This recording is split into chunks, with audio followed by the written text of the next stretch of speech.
ಮಾಡ್ತೀರಾ? Okay. ನಿರೋಶ್ brother ಇದ್ದೀರಾ? ನಿರೋಶ್ brother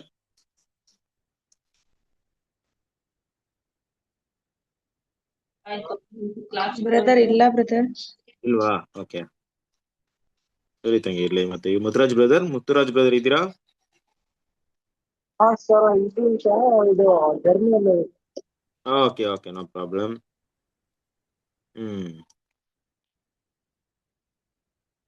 ಯಾವ ಪ್ರಾರ್ಥನೆ ಮಾಡ್ತೀರಾ ಮತ್ತೆ ಈಗ?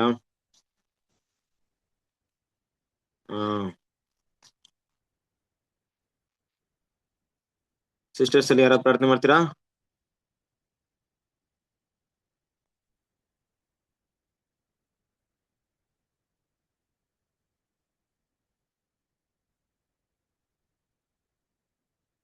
ಅಮ್ಮ ಇವರು ಅಪ್ಪ ಇದ್ದಾರಾ? ಪ್ರತಾಪಪ್ಪ ಇದ್ದಾರಾ? ಪ್ರಾರ್ಥನೆ ಮಾಡಕ್ಕಾಗುತ್ತಾ? ಇಲ್ಲ ಬ್ರದರ್ ಇಲ್ಲ. Okay okay okay okay.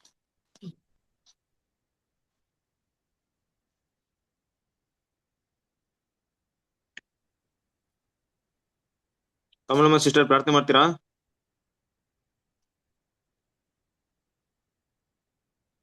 ಮಾಡ್ತೀನಿ ಬ್ರದರ್. ಸಿಸ್ಟರ್ ಮಾಡಿ.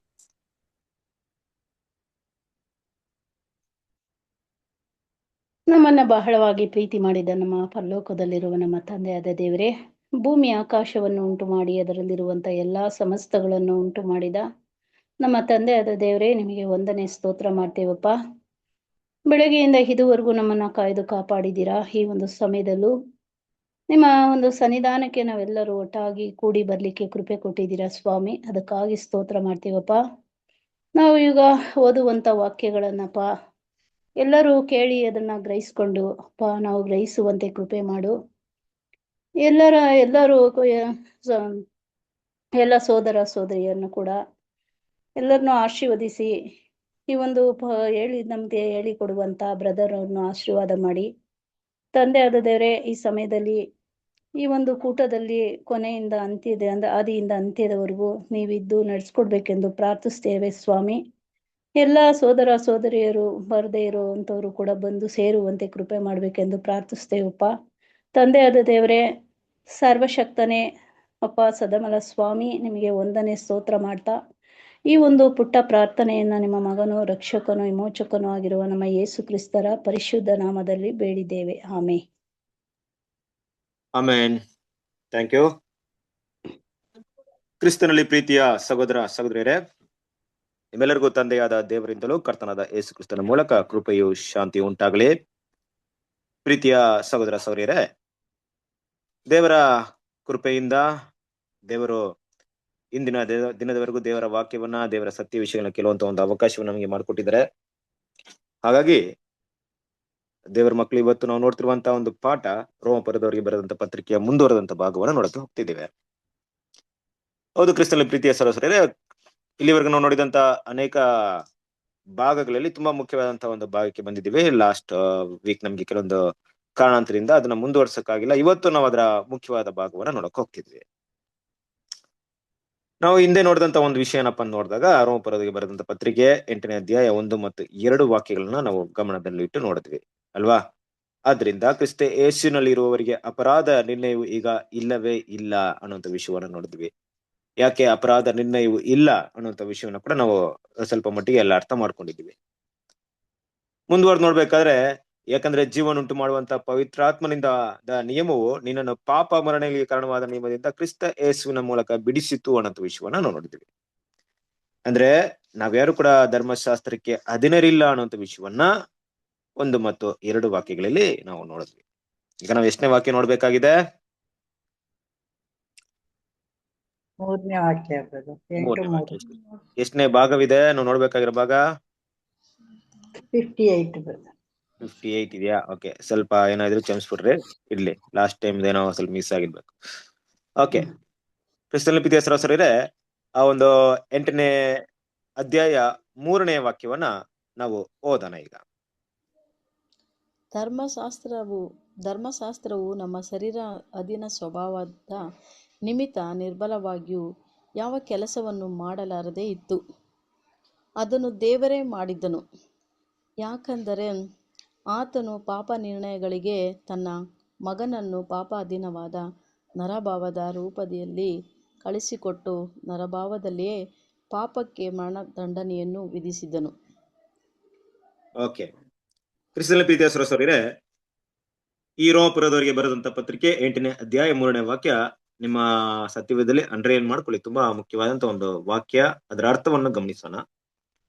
ಧರ್ಮಶಾಸ್ತ್ರವು ನಮ್ಮ ಶರೀರಾಧೀನ ಸ್ವಭಾವದ ನಿಮಿತ್ತ ನಿರ್ಬಲವಾಗಿ ಯಾವ ಕೆಲಸವನ್ನು ಮಾಡಲಾರದೆ ಇತ್ತೋ.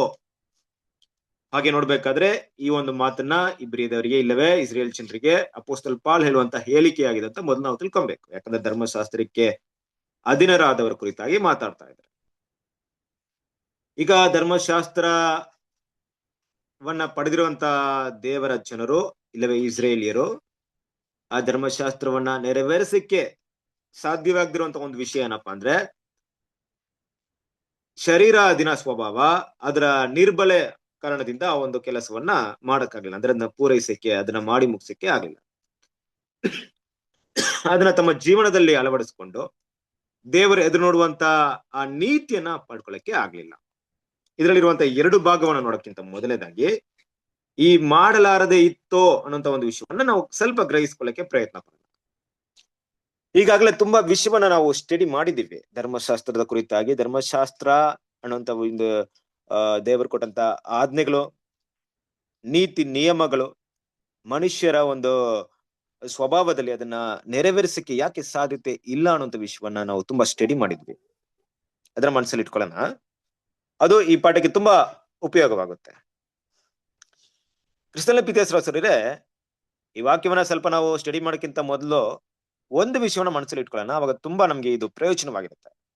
ಏನಪ್ಪಾ ಆ ವಿಷಯ ಅಂದ್ರೆ, ನಮ್ಮ ತಂದೆಯಾದ ದೇವರು, ಸರ್ವಶಕ್ತನಾದ ದೇವರು, ನಮ್ಮ ಪರಲೋಕದ ತಂದೆ, ನಮ್ಮ ಮೇಲೆ ಪ್ರೀತಿ, ಕರುಣೆ, ಮಮತೆಯನ್ನಿಟ್ಟಿರುವಂತ ನಮ್ಮ ಪ್ರೀತಿ ಸ್ವರೂಪನಾಗಿರುವಂತ ತಂದೆಯಾದ ದೇವರು ಮನುಷ್ಯರನ್ನ ಪಾಪದಿಂದ ಬಿಡಿಸೋದಿಕ್ಕೆ ಅವರು ಮಾಡುತ್ತಿರುವಂತ ಕೆಲಸ ಕಾರ್ಯಗಳನ್ನ ದೇವ್ರ ಮಕ್ಕಳು ಯಾವಾಗ್ಲೂ ಮರಿಬಾರ್ದು.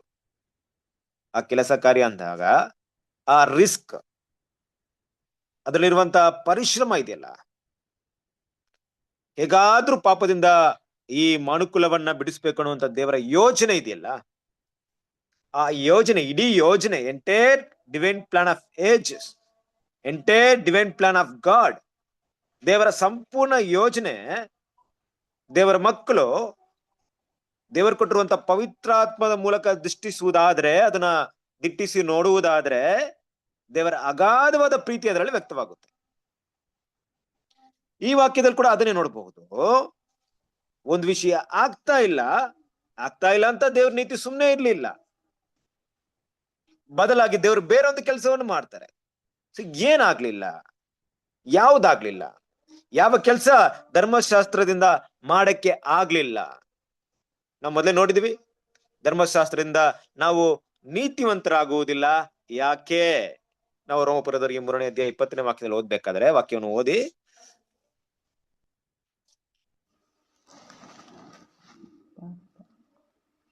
ಹೀಗೆ ಒಳಗಾದದ್ದು ಸ್ವಇಚ್ಛೆಯಿಂದಲ್ಲ, ಅದನ್ನು ಒಳಪಡಿಸಿದವನು ಸಂಕಲ್ಪದಿಂದಲೇ.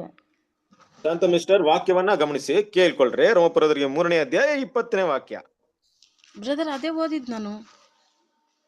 ಯಾಕಂದರೆ ಯಾವನಾದರೂ ನೇಮ ನಿಷ್ಠೆಗಳನ್ನು ಅನುಸರಿಸಿ ದೇವರ ಸನ್ನಿಧಿಯಲ್ಲಿ ನೀತಿವಂತದ್ದು ನಿರ್ಣಯಿಸಲ್ಪಡುವುದಿಲ್ಲ, ಧರ್ಮಶಾಸ್ತ್ರದಿಂದ ಪಾಪದ ಅರಿವು ಉಂಟಾಗುತ್ತದಷ್ಟೇ. ಓಕೆ, ಇಲ್ಲಿ ಗಮನಿಸಿ 3ನೇ ಅಧ್ಯಾಯ 20ನೇ ವಾಕ್ಯ ಹೇಳ್ತಾ ಇದೆ, ಯಾಕಂದ್ರೆ ಯಾವನಾದ್ರೂ ನೇಮ ನಿಷ್ಠೆಗಳನ್ನು ಅನುಸರಿಸಿ ದೇವರ ಸನ್ನಿಧಿಯಲ್ಲಿ ನೀತಿವಂತನೆಂದು ನಿರ್ಣಯಿಸಲ್ಪಡುವುದಿಲ್ಲ. ನೋಡ್ರಿ, ಈಗ ನಾವು ನೀತಿವಂತರು ಅನೀತಿವಂತರಂತ ಯಾರು ನಮ್ಮನ್ನ ಜಡ್ಜ್ ಮಾಡ್ಬೇಕಾಗಿರೋದು? ಈ ಲೋಕದ ಜನರ, ಇಲ್ಲವೇ ದೇವದೂತ್ರ? ಯಾರು ನಮ್ಗೆ ಸರ್ಟಿಫಿಕೇಟ್ ಕೊಡ್ಬೇಕಾಗಿರೋದು? ನಮ್ಮನ್ನ ನೀತಿವಂತರ ಅಂತ ಅಕ್ಸೆಪ್ಟ್ ಮಾಡ್ಬೇಕಾಗಿರೋದು, ಆ ಒಂದು ಯೋಗ್ಯತೆ, ಆ ಒಂದು ಅರ್ಹತೆ ಯಾರಿಗಿದೆ? ಅದು ನಮ್ಮ ತಂದೆಯಾದ ದೇವರಿಗಿದೆ ಅಲ್ವಾ? ಅವರು ನಮ್ಮನ್ನ ನೀತಿವಂತರ ಅನ್ಸ್ಬೇಕಾದ್ರೆ ಏನೋ ಒಂದು ವಿಷಯ ಇದೆ, ಯಾವುದೋ ಒಂದು ವಿಷಯ ಇದೆ. ಆ ವಿಷಯದ ಆಧಾರದ ಮೇಲೆ ನಮ್ಮನ್ನ ನೀತಿವಂತರ ಅಂತ ದೇವರೇನ್ ಮಾಡ್ತಾರೆ? ಅಕ್ಸೆಪ್ಟ್ ಮಾಡ್ತಾರೆ.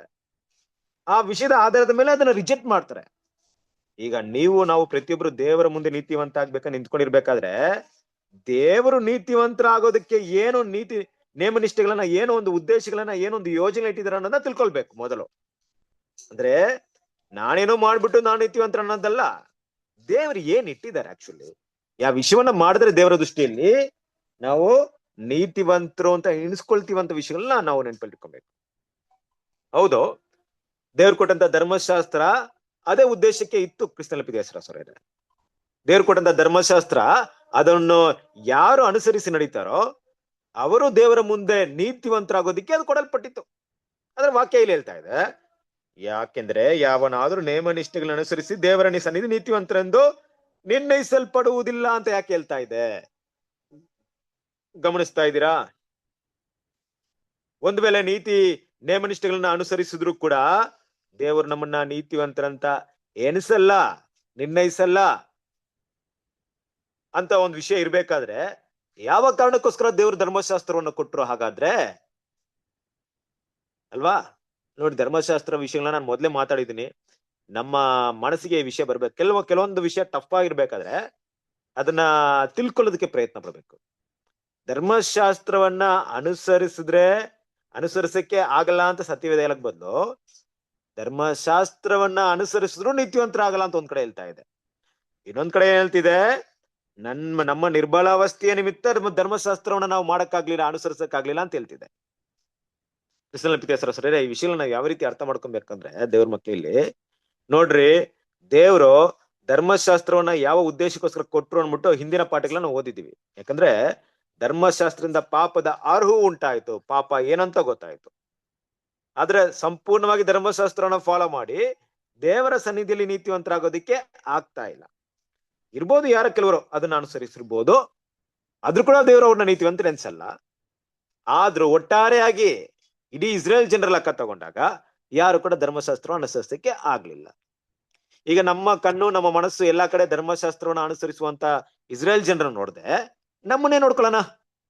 ನಮ್ಮನ್ನ ಯಾವ ರೀತಿ ನೋಡ್ಕೊಳ್ಳೋದು? ಸರಿರೇ ಅಲ್ವಾ?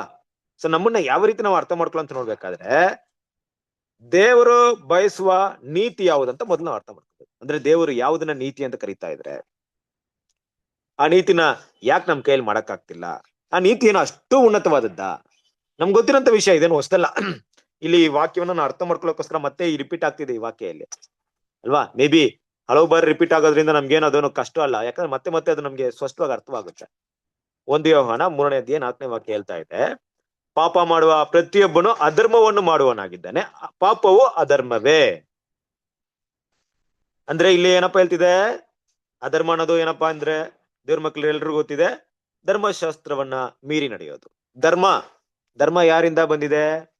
ಧರ್ಮನ ಈ ಪ್ರಪಂಚದ ಒಬ್ಬ ಸರ್ಕಾರದಿಂದಲೋ ಇಲ್ಲ ಪ್ರಧಾನಿಯಿಂದಲೋ ಒಬ್ಬ ರಾಜನಿಂದಲೋ ದೇಶಕ್ಕೆ ಬರೋದಲ್ಲ. ಧರ್ಮ ಅನ್ನೋದು ದೇವರಿಂದ ಬಂದಿರುವಂತದ್ದು. ದೇವರು ನಮ್ಮನ್ನ ಸೃಷ್ಟಿ ಮಾಡಿದಂತ ಸೃಷ್ಟಿಕರ್ತನು, ಸೃಷ್ಟಿ ಮಾಡಿದಂತ ತಂದೆ ನಮ್ಮಲ್ಲಿ ಕೆಲವೊಂದು ವಿಷಯಗಳನ್ನ ಬಯಸ್ತಾ ಇದ್ದಾರೆ. ಇದು ಮಾಡ್ಬೇಕು, ಇದು ಮಾಡಬಾರ್ದು ಅಂತ ಬಯಸ್ತಾ ಇದ್ದಾರೆ. ಯಾವುದನ್ನೆಲ್ಲ ಮಾಡ್ಬೇಕು, ಯಾವುದನ್ನೆಲ್ಲ ಮಾಡಬಾರ್ದಂತ ದೇವ್ರು ಕೊಟ್ಟಿರುವಂತ ವಿಷಯಗಳೇ ಧರ್ಮವಾಗಿದೆ. ಇಲ್ಲಿ ಅದನ್ನ ನಾವು ಇವತ್ತು ತಿಳ್ಕೊಂಡಿದೀವಿ. ನಮ್ಗೆ ಧರ್ಮಶಾಸ್ತ್ರದ ಮೂಲಕ ಕೊಡಲ್ಪಟ್ಟಿದೆ. ಶಾಸ್ತ್ರ ಅಂದಾಗ ಪುಸ್ತಕ, ಧರ್ಮ ಅಂದ್ರೆ ದೇವರ ನೀತಿ ಪುಸ್ತಕಗಳ ಮೂಲಕ ದೇವರ ನೀತಿಯ ಬರಹರ ರೂಪದಲ್ಲಿ ನಮಗೆ ಸಿಕ್ಕಿದೆ ಅದು, ಅಲ್ವಾ? ಅದನ್ನ ಓದಿದಾಗ ನಮ್ಗೆ ಏನ್ ಅರ್ಥವಾಗುತ್ತೆ? ಓಕೆ, ದೇವ್ರು ಇದನ್ನೆಲ್ಲ ಮಾಡಬಾರ್ದು ಅಂತಿದ್ದಾರೆ, ದೇವ್ರು ಇದನ್ನೆಲ್ಲ ಮಾಡ್ಬೇಕಂತಿದ್ದಾರೆ. ನನ್ನ ಕರ್ತವ್ಯವೇನಪ್ಪಾ ಅಂದ್ರೆ ನನ್ನ ಸೃಷ್ಟಿಕರ್ತನಿಗೆ ವಿಧೇಯತೆನಾಗಿ ನಡಿಬೇಕಾದ್ರೆ ದೇವರು ನನ್ನನ್ನ ಸೃಷ್ಟಿ ಮಾಡಿದ ದೇವ್ರು ಯಾವ್ದೆಲ್ಲ ಮಾಡ್ಬೇಕಂತ ಬಯಸ್ತಾ ಇದ್ರೆ ಅದನ್ನ ನಾನು ಮಾಡ್ಬೇಕು. ಯಾವುದನ್ನೆಲ್ಲ ಮಾಡಬಾರ್ದಂತ ದೇವ್ರು ಬಯಸ್ತಾ ಇದ್ರೆ ಅದನ್ನ ನಾನು ಮಾಡಬಾರ್ದು. ಇದು ನೀತಿ. ಈ ರೀತಿ ಮಾಡಿದಾಗ ದೇವ್ರು ನಮ್ಮನ್ನ ಗಮನಿಸ್ತಾ ಇದ್ದಾರಾ? ದೇವ್ರೇನು ಧರ್ಮಶಾಸ್ತ್ರವನ್ನು ಕೊಟ್ಬಿಟ್ಟು ಸುಮ್ಮನೆ ಇರ್ಲಿಲ್ಲ, ನೋಡ್ತಾ ಇದಾರೆ. ಪ್ರತಿ ಮನುಷ್ಯನೂ ನೋಡ್ತಾ ಇದಾರೆ. ಪ್ರತಿ ಮನುಷ್ಯರು ಭೂಮಿಯಲ್ಲಿ ಎಷ್ಟು ಮಟ್ಟಿಗೆ ಒಳ್ಳೇದನ್ನ ಮಾಡ್ತಾರಂತನೂ ಗಮನಿಸ್ತಾ ಇದಾರೆ, ಕೆಟ್ಟದ್ದು ಮಾಡ್ತಾರ ಗಮನಿಸ್ತಾ ಇದಾರಾ?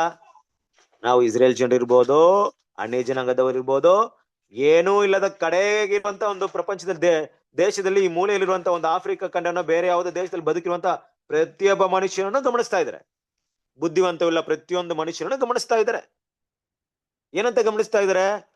ಆತನಿಗೆ ಯಾವುದು ಕರೆಕ್ಟ್ ಅಂತ ಗೊತ್ತಿದೆಯೋ ಅದನ್ನ ಮಾಡೋದ್ರಲ್ಲಿ ಎಷ್ಟು ಪ್ರಾಮಾಣಿಕನಾಗಿದ್ದಾನೆ, ಎಷ್ಟು ಮೀರಿ ನಡೀತಾ ಇದ್ದಾನೆ, ದೇವ್ರು ನೋಡ್ತಾ ಇದ್ರೆ, ನೋಡ್ದೇ ಇದ್ರೆ ಹೇಗ್ ಪುನರ್ತನ ಕೊಡಕ್ಕಾಗುತ್ತೆ? ಅದನ್ನ ಗಮನಿಸದೇ ಇದ್ರೆ ದೇವ್ರು ಪುನರ್ತನ ಕೊಡ್ಬೇಕಾದ್ರೆ ಇವ್ರು ಸಭೆ ಕ್ಲಾಸ್, ಇವ್ರು ಓಟ ಓಡಿಲ್ಲ, ಇವ್ರು ಕ್ರಿಸ್ತನ ಗೊತ್ತಿಲ್ಲ, ಇವ್ರು ಪಾಪ ಮಾಡಿದ ಅಂತ ಹೆಂಗ್ ಜಜ್ಮೆಂಟ್ ಮಾಡಕ್ಕಾಗುತ್ತೆ? ಯಾಕಂದ್ರೆ ದೇವ್ರ ಹತ್ರ ರೆಕಾರ್ಡ್ ಇದೆ, ಪ್ರತಿಯೊಬ್ಬ ಮನುಷ್ಯನ ರೆಕಾರ್ಡ್ ಇದೆ. ಮತ್ತೆ ಅವ್ರಿಗೆ ಲೈಫ್ ಕೊಡ್ಬೇಕಾದ್ರೆ ದೇವ್ರು ಯಾವ ಬೇಸ್ ಮೇಲೆ ಲೈಫ್ ಕೊಡ್ಬೇಕಂತ ಅವರ ಜೀವನ ಪೂರ್ತಿ, ಆತನ ಚರಿತ್ರೆ ಅವ್ರ ದೇವ್ರ ಕೈಲಿದೆ. ಯಾವ ಪಾಪ ಮಾಡಿದ್ರೆ, ಏನ್ ಮಾಡಿಲ್ಲ, ಎಷ್ಟು ಮಟ್ಟಿಗೆ ತೀವ್ರವಾಗಿ ಪಾಪದಲ್ಲಿ ಹೋಗಿದ್ದಾರೆ, ಎಷ್ಟು ಮಟ್ಟಿಗೆ ನೀತಿನ ಕಾಪಾಡ್ಕೊಳ್ಳಕ್ಕೆ ಪ್ರಯತ್ನಗಳನ್ನ ಪಟ್ಟಿದ್ದಾರೆ, ಇದೆಲ್ಲವೂ ದೇವರು ಗಮನಿಸ್ತಾ ಇದ್ದಾರೆ. ದೇವರ ಕಣ್ಣಿನಿಂದ, ಆತನ ಒಂದು ದೃಷ್ಟಿಯಿಂದ, ಆತನ ಒಂದು ಕಾವಲಿನಿಂದ, ಕಣ್ಗಾವಲಿಂದ ಯಾರು ತಪ್ಪಿಸ್ಕೊಳಕ್ಕಾಗಲ್ಲ. ಇಡೀ ಪ್ರಪಂಚ ಅದು ವಿಸ್ಮಯ. ಪ್ರತಿಯೊಬ್ಬ ಮನುಷ್ಯನ ಕೋಟಿ ಅಂತ ಇರುವಂತ ಮನುಷ್ಯನ ಪ್ರತಿಯೊಬ್ಬ ಜೀವನ ಚರಿತ್ರೆಗಳನ್ನ ದೇವರು ತಿಳ್ಕೊಂಡಿರೋದು ನಮ್ಮ ವಿಸ್ಮಯ, ನಮ್ಮ ಜ್ಞಾನಕ್ಕೆ ಬುದ್ಧಿಗೆ ಎಟುಕದೇ ಇರುವಂತ ವಿಷಯ. ಆದ್ರೂ ಸತ್ಯವೇದ ಪ್ರಕಾರವಾಗಿ ಇದು ನಿಜ. ದೇವರು ನಮ್ಮನ್ನ ಸೃಷ್ಟಿ ಮಾಡಿದಂತ ದೇವರಿಗೆ ಅಧರ್ಮವನ್ನ ನಾವು ಫಾಲೋ ಮಾಡಿದ್ರೆ ದೇವರ ಮುಂದೆ ನೀತಿವಂತರಾಗ್ತೀವಿ. ಧರ್ಮವನ್ನ ಫಾಲೋ ಮಾಡಿದ್ರೆ ನೀತಿವಂತರಾಗ್ತೀವಿ. ಅಧರ್ಮವನ್ನ ಮಾಡುವವರಾಗಿದ್ರೆ ದೇವರ ಮುಂದೆ ಆಗ್ತೀವಿ ಅನ್ನೋದು ಎಲ್ಲಾ ಸೃಷ್ಟಿಗೂ ಅನ್ವಯನೇ. ಅದರಲ್ಲಿ ಎರಡು ಮಾತಿಲ್ಲ. ಆದ್ರೆ ಕ್ರಿಸ್ತನ ಪ್ರೀತಿಯ ಸರಸರಿರೇ, ದೇವರ ಧರ್ಮವನ್ನ ತುಂಬಾ ಸ್ಪಷ್ಟವಾಗಿ, ಸೂಕ್ಷ್ಮವಾಗಿ, ಸರಿಯಾಗಿ ತಿಳ್ಕೊಂಡಿರೋರು ಯಾರಪ್ಪ ಅಂದ್ರೆ ಮೊದಲು ಇಸ್ರೇಲ್ ಜನದವರು ಅಲ್ವಾ? ಅದ ನಂತರ ದೇವರ ಯೋಜನೆಯಲ್ಲಿ ಇಡೀ ಲೋಕವನ್ನು ತಿಳ್ಕೊಳ್ಳುವಂತ ಒಂದು ಅವಕಾಶ ದೇವ್ರ ಪ್ಲಾನ್ ಇದೆ.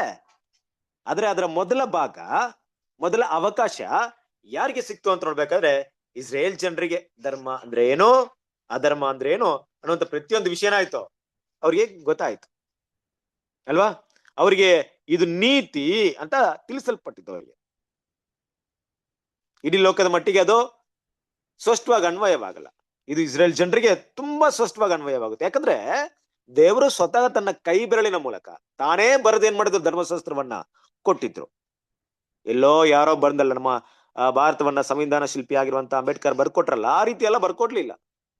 ದೇವರೇ ಸ್ವತಃ ಏನ್ ಮಾಡಿದ್ದಾರೆ, ಮೋಶೆ ಮೂಲಕ, ಮಧ್ಯಸ್ಥನ ಮೂಲಕ ಅದನ್ನ ಕೊಟ್ಟಿದ್ದಾರೆ ಇಸ್ರೇಲ್ ಜನರಿಗೆ. ಹಾಗಿರೋದ್ರಿಂದ ಅದು ಸ್ಪಷ್ಟವಾದಂತ ವಿಷಯ, ಯಾರೋ ಅದಕ್ಕೆ ಎದುರು ಮಾತಾಡೋ ಹಾಗಿಲ್ಲ. ದೇವರಿಂದ ಪಡೆದಿರುವಂತ ನೀತಿ ನ್ಯಾಯಗಳು, ಧರ್ಮಶಾಸ್ತ್ರಗಳು, ಉಪದೇಶಗಳು, ದೇವರು ಕೊಡುವಂತ ಆಜ್ಞೆ, ವಿಧಿವಿಧಾನಗಳು ಎಲ್ಲವನ್ನ ಹೊಂದ್ಕೊಳ್ಳುವಂತ ಏಕೈಕ ಜನಾಂಗ ಯಾರಪ್ಪ ಅಂದ್ರೆ ಇಸ್ರೇಲ್ ಜನ. ಪ್ರೀತಿಯ ಸರಸರೇ, ಈಗ ದೇವರು ಆ ನೀತಿಯನ್ನ ಅವರಲ್ಲಿ ಬಯಸ್ತಾ ಇದ್ದಾರೆ, ಅದನ್ನ ನಾನು ಮಾಡ್ಬೇಕಂತ ಬಯಸ್ತಾ ಇದ್ದಾರೆ. ಈಗ ಪ್ರಶ್ನೆ ಏನಪ್ಪಾ ಅಂದ್ರೆ ಅದನ್ನ ಮಾಡಕ್ಕಾಗದೆ ಇರುವಂತ ಸನ್ನಿವೇಶದಲ್ಲಿ ದೇವರಿಗೆ ಕೊಟ್ರ ಅಂದ್ರೆ ಖಂಡಿತ ಇಲ್ಲ. ಅದನ್ನ ನೀವು ಮೊದಲು ಅರ್ಥ ಮಾಡ್ಕೊಳ್ರಿ. ತುಂಬಾ ಜನ ಇದ್ರಲ್ಲಿ ಕನ್ಫ್ಯೂಷನ್ ಆಗಿದ್ದಾರೆ. ಇಲ್ಲ, ಧರ್ಮಶಾಸ್ತ್ರ ಫಾಲೋ ಮಾಡಕ್ಕಾಗಲ್ಲ, ಅದು ಬಲಹೀನತೆ, ಆಗ್ತಾ ಇಲ್ಲ, ದೇವ್ರಿಗೆ ಗೊತ್ತಿತ್ತು, ಅವ್ರ ಕೈಲಿ ಆಗಲ್ಲ ಅಂತ ದೇವ್ರಿಗೆ ಗೊತ್ತಿತ್ತು, ಆದ್ರೂ ದೇವ್ರು ಕೊಟ್ರು ಅಂತ. ತಪ್ಪು, ಅದಲ್ಲ. ಧರ್ಮಶಾಸ್ತ್ರ ಫಾಲೋ ಮಾಡಕ್ಕಾಗದೇ ಇಲ್ಲ ಅಂತಲ್ಲ, ಫಾಲೋ ಮಾಡಕ್ಕಾಗುತ್ತೆ, ಆದ್ರೆ ಫಾಲೋ ಮಾಡ್ತಾ ಇಲ್ಲ. ಯಾಕಂದ್ರೆ ನಾವು ಮೊದಲೇ ನೋಡಿದ ಪ್ರಕಾರವಾಗಿ ಆತಲಿರುವಂತ ಪಾಪದ ಒಂದು ನಿಯಮ, ಶರೀರ ಬಲಹೀನತೆ ಅಂತ ನಿಯಮ, ಇದೆಲ್ಲ ಕೂಡ ಏನಾಗ್ತಿದೆ ಅಂದ್ರೆ ಅದನ್ನ ಮುಟ್ಟೋದಿಕ್ಕೆ, ಆ ಗೆರೆನ ಮುಟ್ಟೋದಿಕ್ಕೆ ಸಾಧ್ಯತೆನ ಕಂಡುಕೊಳ್ತಾ ಇಲ್ಲ ಅಲ್ವಾ? ಹಾಗಿರ್ಬೇಕು ಕ್ರಿಸ್ತನ ಪ್ರೀತಿಯ ಸಹೋದರರೇ, ಈ ಧರ್ಮಶಾಸ್ತ್ರವನ್ನು ಅರಿತಿರುವಂತ ಜನರು ಮೊದಲು ಪಾಪಿಗಳಾಗಿಯೋ ಇಲ್ಲ ನೀತಿವಂತರಾಗಿಯೋ ದೇವ್ರ ಮುಂದೆ ನಿಂತ್ಕೊಳ್ತಾರೆ. ಅನಂತರ ಲೋಕದವರು. ಮೊದಲು ಇದರಲ್ಲಿ ಯಾರು ನಿಂತ್ಕೊಳ್ತಾರೆ? ಧರ್ಮಶಾಸ್ತ್ರ ಹೊಂದಿರುವಂತ ಇಸ್ರೇಲ್ ಜನಾಂಗದವರು ದೇವರ ಸನ್ನಿಧಿಯಲ್ಲಿ ಅಂದ್ರೆ ಪ್ರತಿಯೊಬ್ಬ ಇಸ್ರೇಲ್ ವ್ಯಕ್ತಿಯು, ಇಸ್ರೇಲ್ ಹುಟ್ಟಿದಂತ, ಧರ್ಮಶಾಸ್ತ್ರದ ಕೆಳಗೆ ಹುಟ್ಟಿದಂತ ಪ್ರತಿಯೊಬ್ಬ ಮನುಷ್ಯನು ಸಾಯ್ಬೇಕಾದ್ರೆ ದೇವರ ದೃಷ್ಟಿಯಲ್ಲಿ ಈತನು ಧರ್ಮಶಾಸ್ತ್ರಕ್ಕೆ ಅಧೀನರಾಗಿ ನೀತಿವಂತನಾದನ, ಇಲ್ಲ ಅದನ್ನ ಮೀರಿ ಪಾಪ ಮಾಡಿದನ ಅನ್ನುವಂತ ಸ್ಥಾನಕ್ಕೆ ಬಂದು ನಿಂತಿರ್ತಾರೆ ಅಲ್ವಾ? ಯಾಕಂದ್ರೆ ಅವ್ರಿಗೆ ಗೊತ್ತಿದೆ ನೀತಿ ಏನಂತ ಗೊತ್ತಿದೆ, ಅದಕ್ಕೆ ವಿರುದ್ಧವಾಗಿ ಮಾಡೋದಂತಲ್ಲ, ಪಾಪ ಏನಂತ ಗೊತ್ತಿದೆ. ನೋಡ್ರಿ, ನಾವು ಒಂದು ವಾಕ್ಯ ಓದ್ಬೇಕಾದ್ರೆ 1 ಯೋಹನ 5ನೇ ಅಧ್ಯಾಯ 17ನೇ ವಾಕ್ಯ ಓದ್ರಿ. ನೀತಿಗೆ ವಿರುದ್ಧವಾದದ್ದೆಲ್ಲ ಪಾಪವಾಗಿದೆ, ಆದರೂ ಮರಣಕರವಲ್ಲದ ಪಾಪ ಉಂಟು. ನೋಡಿ, ನೀತಿಗೆ ವಿರುದ್ಧವಾದದ್ದೆಲ್ಲ ಪಾಪವಾಗಿದೆ, ಆದ್ರೂ ಮರಣಕರವಲ್ಲದ ಪಾಪ ಉಂಟು. ಅಂದ್ರೆ ಏನರ್ಥ? ನೀತಿಗೆ ವಿರುದ್ಧ ಅಂದ್ರೆ ಚಿಕ್ಕದೋ ದೊಡ್ಡದೋ ಒಟ್ನಲ್ಲಿ ಪಾಪ ಅಲ್ವಾ? ಅಡಿಕೆ ಕದ್ರುನು ಕಲ್ಲನೆ, ಆನೆ ಕದ್ರುನು ಕಲ್ಲನೆ ಅಲ್ವಾ? ಒಟ್ನಲ್ಲಿ ತಪ್ಪು. ಇದು ದೇವರ ನೀತಿ ಅಲ್ಲದು. ಆದ್ರೆ ಪರಿಹಾರಕ್ಕೋಸ್ಕರ ದೇವರು ಏನ್ ಮಾಡ್ಬೋದು? ಕೆಲವೊಂದು ವಿಷಯ ಅಲ್ಲ, ನಿನ್ನ ಸಾಯಿಸೋ ರೀತಿ ನೀನ್ ತಪ್ಪು ಮಾಡಿಲ್ಲ ಅಂತ ಕೆಲವೊಂದು ಧರ್ಮಶಾಸ್ತ್ರ ಕೊಟ್ಟಿದ್ದಾರೆ. ಕೆಲವೊಂದು ಮಿಸ್ಟೇಕ್ ಮಾಡಿದಾಗ ಇದಕ್ಕೆ ಪರಿಹಾರ ಈ ರೀತಿ ಮಾಡು. ಕೆಲವೊಂದು ಮಿಸ್ಟೇಕ್ ಮಾಡಿದಾಗ ಏನಂತಿದ್ದಾರೆ, ಕಲ್ಲೊಡೆದು ಸಾಯಿಸ್ಬಿಡ್ರಿ ಅಂತಿದ್ದಾರೆ. ಕರೆಕ್ಟ್ ಅಲ್ವಾ? ಎಲ್ಲದಕ್ಕೂ ಪರಿಹಾರ ಇಲ್ಲ ಬೈಬಲಲ್ಲಿ. ಎಲ್ಲದಕ್ಕೂ ದೇವ್ರು ಏನ್ ಮಾಡಿದಾರೆ, ಬಲಿ ಕೊಟ್ಟಿದಾರಾ? ಸಬ್ಬತ್ ದಿನದಲ್ಲಿ ಕೆಲಸ ಮಾಡಿದಾಗ ಒಬ್ಬ ವ್ಯಕ್ತಿ ಬಲಿ ಕೊಟ್ಬಿಟ್ಟು ಆ ಸಬ್ಬತ್ ದಿನದ ಕೆಲಸ ಮಾಡಿದಂತ ಹೋಗ್ಲಿ ಅಂತ ಬಿಟ್ಬಿಡ್ತಾರಾ? ಇಲ್ಲ, ಆ ರೀತಿ ಮಾಡಿಲ್ಲ. ಸಬ್ಬತ್ ದಿನ ನನ್ ಚೆನ್ನಾಗ್ ಗೊತ್ತು, ಶನಿವಾರ ಇಸ್ರೇಲ್ ಜನರ ಮಟ್ಟಿಗೆ ಶನಿವಾರ ಕೆಲಸ ಮಾಡ್ಬಾರ್ದು ಅಂತ ಗೊತ್ತಿದ್ದು ಕೂಡ ನಾನು ಕೆಲಸ ಮಾಡ್ತೀನಿ ಅಂದ್ರೆ ಕಲ್ಲೋಡು ಸಾಯಿಸ್ರಿ. ಕೆಲವೊಂದು ನೀತಿಗಳು ಹೇಗಿದೆ ದೇವರಲ್ಲಿ, ಮರಣದಂಡನೆ ಇದೆ. ಕೆಲವೊಂದಕ್ಕೆ ಪರಿಹಾರ ಕೊಟ್ಟಿದ್ದಾರೆ. ಕೆಲವೊಂದಕ್ಕೆ ಬಲಿ ಕೊಟ್ಟು ಅದನ್ನ ಏನ್ ಮಾಡಿ ಅದರಿಂದ ಹೊರಡ ಬರಕ್ಕೆ ಹೇಳಿದ್ದಾರೆ. ಕೆಲವೊಂದು ಏನ್ ಮಾಡಿದ್ದಾರೆ, ಇಲ್ಲ ಬಲಿ ಇಲ್ಲ ಏನಿಲ್ಲ, ಸಾಯಿಸ್ಬೇಕಂತ ಸಾಯಿಸ್ಲೇಬೇಕು ಅಂತ ಹೇಳಿದ್ದಾರೆ. ಯೋಚನೆ ಮಾಡ್ರಿ ಕ್ರಿಸ್ತನ ಪ್ರೀತಿಯ ಸಹೋದರರೇ. ಅಂದ್ರೆ ದೇವರು ಏನಾಗಿದೆ, ದೇವರ ನೀತಿಯಲ್ಲಿ, ದೇವರ ಧರ್ಮಶಾಸ್ತ್ರದಲ್ಲಿ ಈ ರೀತಿ ಇದೆ.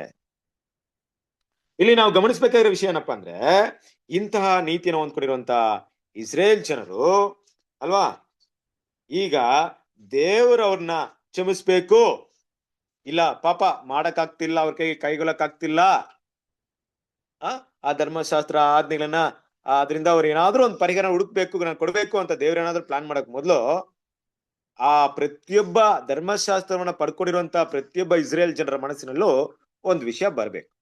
ಅದು ಸ್ಪಷ್ಟವಾಗಿರ್ಬೇಕು. ಅದು ನಟನೆ ಆಗಿರ್ಬಾರ್ದು, ಅದು ವೇಷವಾಗಿರ್ಬಾರ್ದು, ಅದು ಆಕ್ಟಿಂಗ್ ಆಗಿರ್ಬಾರ್ದು ಅಲ್ವಾ? ಅದನ್ನೇ ನೋಡ್ಬೇಕಾದ್ರೆ, ಯಾಕೆ ದೇವರ ನೀತಿಯನ್ನು ಮಾಡಲಾಗಲಿಲ್ಲ, ಯಾಕೆ ಅದನ್ನ ಫಾಲೋ ಮಾಡಕ್ಕಾಗ್ತಿಲ್ಲ, ಯಾಕೆ ನನ್ನಿಂದ ದೇವರು ಕೊಟ್ಟಿರುವಂತ ಪರಿಪೂರ್ಣವಾದಂತ ಆ ಒಂದು ರ್ಯಾಂಕ್, ಆ ಒಂದು ಇದನ್ನ ಮುಟ್ಟಕ್ಕಾಗ್ತಿಲ್ಲ. ನಾನು ಟ್ರೈ ಮಾಡ್ತಾ ಇದ್ದೀನಿ. ದೇವ್ರು ನನಗೆ ಏನು ಮೊದಲನೇ ಅಂತ ಅಂದ್ರೆ ಹುಟ್ಟಿದಂತ ಪ್ರತಿಯೊಬ್ಬ ಇಸ್ರೇಲ್ ಜನರನ್ನು ತಗೊಂಡಾಗ, ಪ್ರತಿಯೊಬ್ಬ ಇಸ್ರೇಲ್ ಜನರು ಹುಟ್ಟಿದಂದಿನಿಂದಲೇ ಧರ್ಮಶಾಸ್ತ್ರನ ತಿಳಿದು ಬರ್ತಾ ಇರ್ತಾರೆ. ನಿಮ್ಮೆಲ್ರಿಗೂ ಗೊತ್ತು, ಅವ್ರಿಗಿರುವಂತ ಸಿಲೆಬಸ್ ಅದೇ. ಯಾಕೆ ಅವ್ರಿಗಿರುವಂತ ಸಿಲೆಬಸ್ ಅದೇ? ಅವ್ರು ಡಾಕ್ಟರ್ MBBS ಓದ್ಬಿಟ್ಟು ಧರ್ಮಶಾಸ್ತ್ರನ ಫಾಲೋ ಮಾಡ್ದೆ ಸಾಯ್ತಾ ಇದ್ರು. ಅಂದ್ರೆ ಲೈಫ್ ಇರೋ ಧರ್ಮಶಾಸ್ತ್ರದಲ್ಲಿ ಇರೋದ್ರಿಂದ ಇನ್ ಡಾಕ್ಟರ್ ಓದ್ತೀಯೋ ಇಂಜಿನಿಯರಿಂಗ್ ಆಗ್ತೀಯೋ ಅಲ್ವಾ? ಈಗೆಲ್ಲ ಮೊದ್ಲೆಲ್ಲ ಇಲ್ಲ ಬಿಡ್ರಿ, ಡಾಕ್ಟರ್ ಇಂಜಿನಿಯರಿಂಗ್ ಇಲ್ಲ. ಆದ್ರೂ ಹೇಳ್ತಾ ಇದ್ದೀನಿ ಏನಪ್ಪಾ ಅಂದ್ರೆ, ಮೊದ್ಲು ತಿಳ್ಕೊಬೇಕಾಗಿರೋದು ಧರ್ಮಶಾಸ್ತ್ರವನ್ನ. ಸಾಗಿರ್ಬೇಕು ಕ್ರಿಸ್ತನ ಪ್ರೀತಿಯ ಸಹೋದರರೇ. ಈ ಧರ್ಮಶಾಸ್ತ್ರವನ್ನ ತಿಳ್ಕೊಬೇಕಾಗಿರೋಂತ ಇಸ್ರೇಲ್ ಜನರ ಮನಸ್ಸಿನಲ್ಲಿ ಒಂದು ವಿಷಯ ಬರ್ಬೇಕು, ದೇವ್ರು ಕೊಟ್ಟಿರೋ ನೀತಿ ಕರೆಕ್ಟ್ ಇದೆ, ಅದು ನೀತಿಯಾಗಿದೆ, ಪರಿಶುದ್ಧವಾಗಿದೆ, ಎಲ್ಲ ಕರೆಕ್ಟ್ ಇರ್ಬೇಕಾದ್ರೆ ಯಾಕಪ್ಪ ನನ್ನ ಕೈಯಲ್ಲಿ ಮಾಡಕ್ಕಾಗ್ತಿಲ್ಲ? ಕರೆಕ್ಟ್ ಅಲ್ವಾ? ಈ ವಿಷಯ ಅವ್ರಿಗೆ ತಿಳಿದೇ ಇರಕ್ಕಾಗುತ್ತಾ? ಸಾಧ್ಯತೆ ಇದೆಯಾ? ಗೊತ್ತಿಲ್ಲ, ನನಗೆ ಯಾಕೆ ಫಾಲೋ ಮಾಡಕ್ ಆಗ್ತಿಲ್ಲ ಅಂತ ನನ್ಗೆ ಗೊತ್ತಿಲ್ಲ ಅಂತ ಹೇಳಕ್ಕಾಗುತ್ತಾ? ದೇವ್ರ ಮುಂದೆ ಲೆಕ್ಕ ಕೊಡ್ಬೇಕು ತಾನೆ. ದೇವ್ರ ನಾಳೆ ಕೇಳ್ತಾರ ನಮ್ಗೆ, ಯಾಕೆ ಫಾಲೋ ಮಾಡಕ್ಕಾಗಿಲ್ಲ ಏನಂತ ಹೇಳ್ತೀವಿ ಅವಾಗ? ಅದಕ್ಕೆ ಸರಿಯಾದ ಉತ್ತರ ಕೊಡ್ಬೇಕು. ನಾನು ಫಾಲೋ ಮಾಡಕ್ ಪ್ರಯತ್ನನೇ ಪಡ್ದೆ, ಧರ್ಮಶಾಸ್ತ್ರ ಬಗ್ಗೆ ಹೇಳ್ಬಿಟ್ರೆ ಹೆಂಗಿರುತ್ತೆ? ಈಗ 1 ತಾಲಂತು ಕೊಟ್ಟಿರುವಂತ ವ್ಯಕ್ತಿ ಮಾತಾಡ್ತಾನಲ್ವಾ, ಅದನ್ನ ಏನೋ ಒಂದು ಬಿಸ್ನೆಸ್ ಹಾಕ್ದೆ, ಇಲ್ಲ ಬೇರೆ ಏನೋ ಕೆಲ್ಸಕ್ಕೂ ಮಾಡ್ದೆ, ನೆಲದಲ್ಲಿ ಅಡಗಿ ಸಿಕ್ಬಿಟ್ಟು ನೀನು ಬಿತ್ತದೇ ಸ್ಥಳದಲ್ಲಿ ಕೊಯ್ಯುವವನು, ಕೊಯ್ಯದೇ ಸ್ಥಳದಲ್ಲಿ ಬಿತ್ತುವವನು ಅಂತ ಯಜಮಾನನ ಮೇಲೆ ದೂರ ಹೇಳ್ತಾನೆ ನೋಡ್ರಿ. ಆ ರೀತಿ ಹೇಳಂಗಿಲ್ಲ. ಫಾಲೋ ಮಾಡ್ಬೇಕು, ಪ್ರಯತ್ನ ಪಡ್ಬೇಕು. ಯಾಕಂದ್ರೆ ಇದ್ರ ಲೈಫ್ ಇದೆ, ದೇವ್ರ ಹತ್ರ ಹೋಗಿ ನಿಂತ್ಕೊಬೇಕಾಗುತ್ತೆ. ಆ ರೀತಿ ಫಾಲೋ ಮಾಡಕ್ಕೆ ಪ್ರಯತ್ನ ಪಟ್ಟಾಗ ಪ್ರತಿಯೊಬ್ಬನ ಒಂದು ಬಲಹೀನತೆಗೆ ತಕ್ಕ ಹಾಗೆ ಕೆಲವೊಂದು ಅನುಭವ ಬರುತ್ತೆ ಅವರಿಗೆ. ಯಾವ ರೀತಿ ಅನುಭವ ಬರುತ್ತೆ?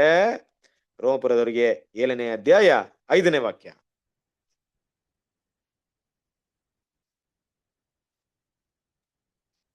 ನಾವು ಶರೀರಾಧೀನ ಸ್ವಭಾವವನ್ನು ಅನುಸರಿಸುತ್ತಿದ್ದಾಗ ದುರಾಶೆಗಳು ಧರ್ಮಶಾಸ್ತ್ರದಿಂದಲೇ ಪ್ರೇರಿತವಾಗಿ ನಮ್ಮ ಅಂಗಗಳಲ್ಲಿ ಯತ್ನಿಸುತ್ತಾ ಮರಣಕ್ಕೆ ಫಲವನ್ನು ಹುಟ್ಟಿಸುತ್ತಿದ್ದವು.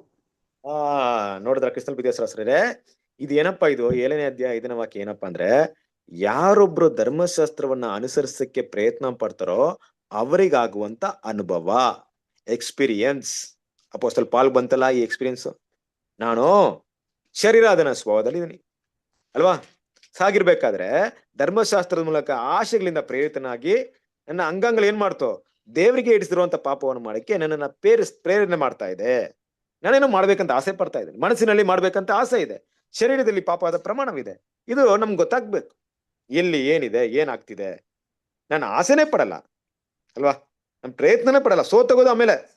ಪ್ರಯತ್ನನೇ ಪಡಲ್ಲ, ಪ್ರಯತ್ನ ಪಟ್ಟು ಸೋತೋಗ್ಬಹುದು, ಆದ್ರೆ ಪ್ರಯತ್ನ ಪಡ್ದೇನೆ ಸೋಲ್ತೀನಿ ಅಂತ ಹೇಳ್ಬಾರ್ದು ಅಲ್ವಾ?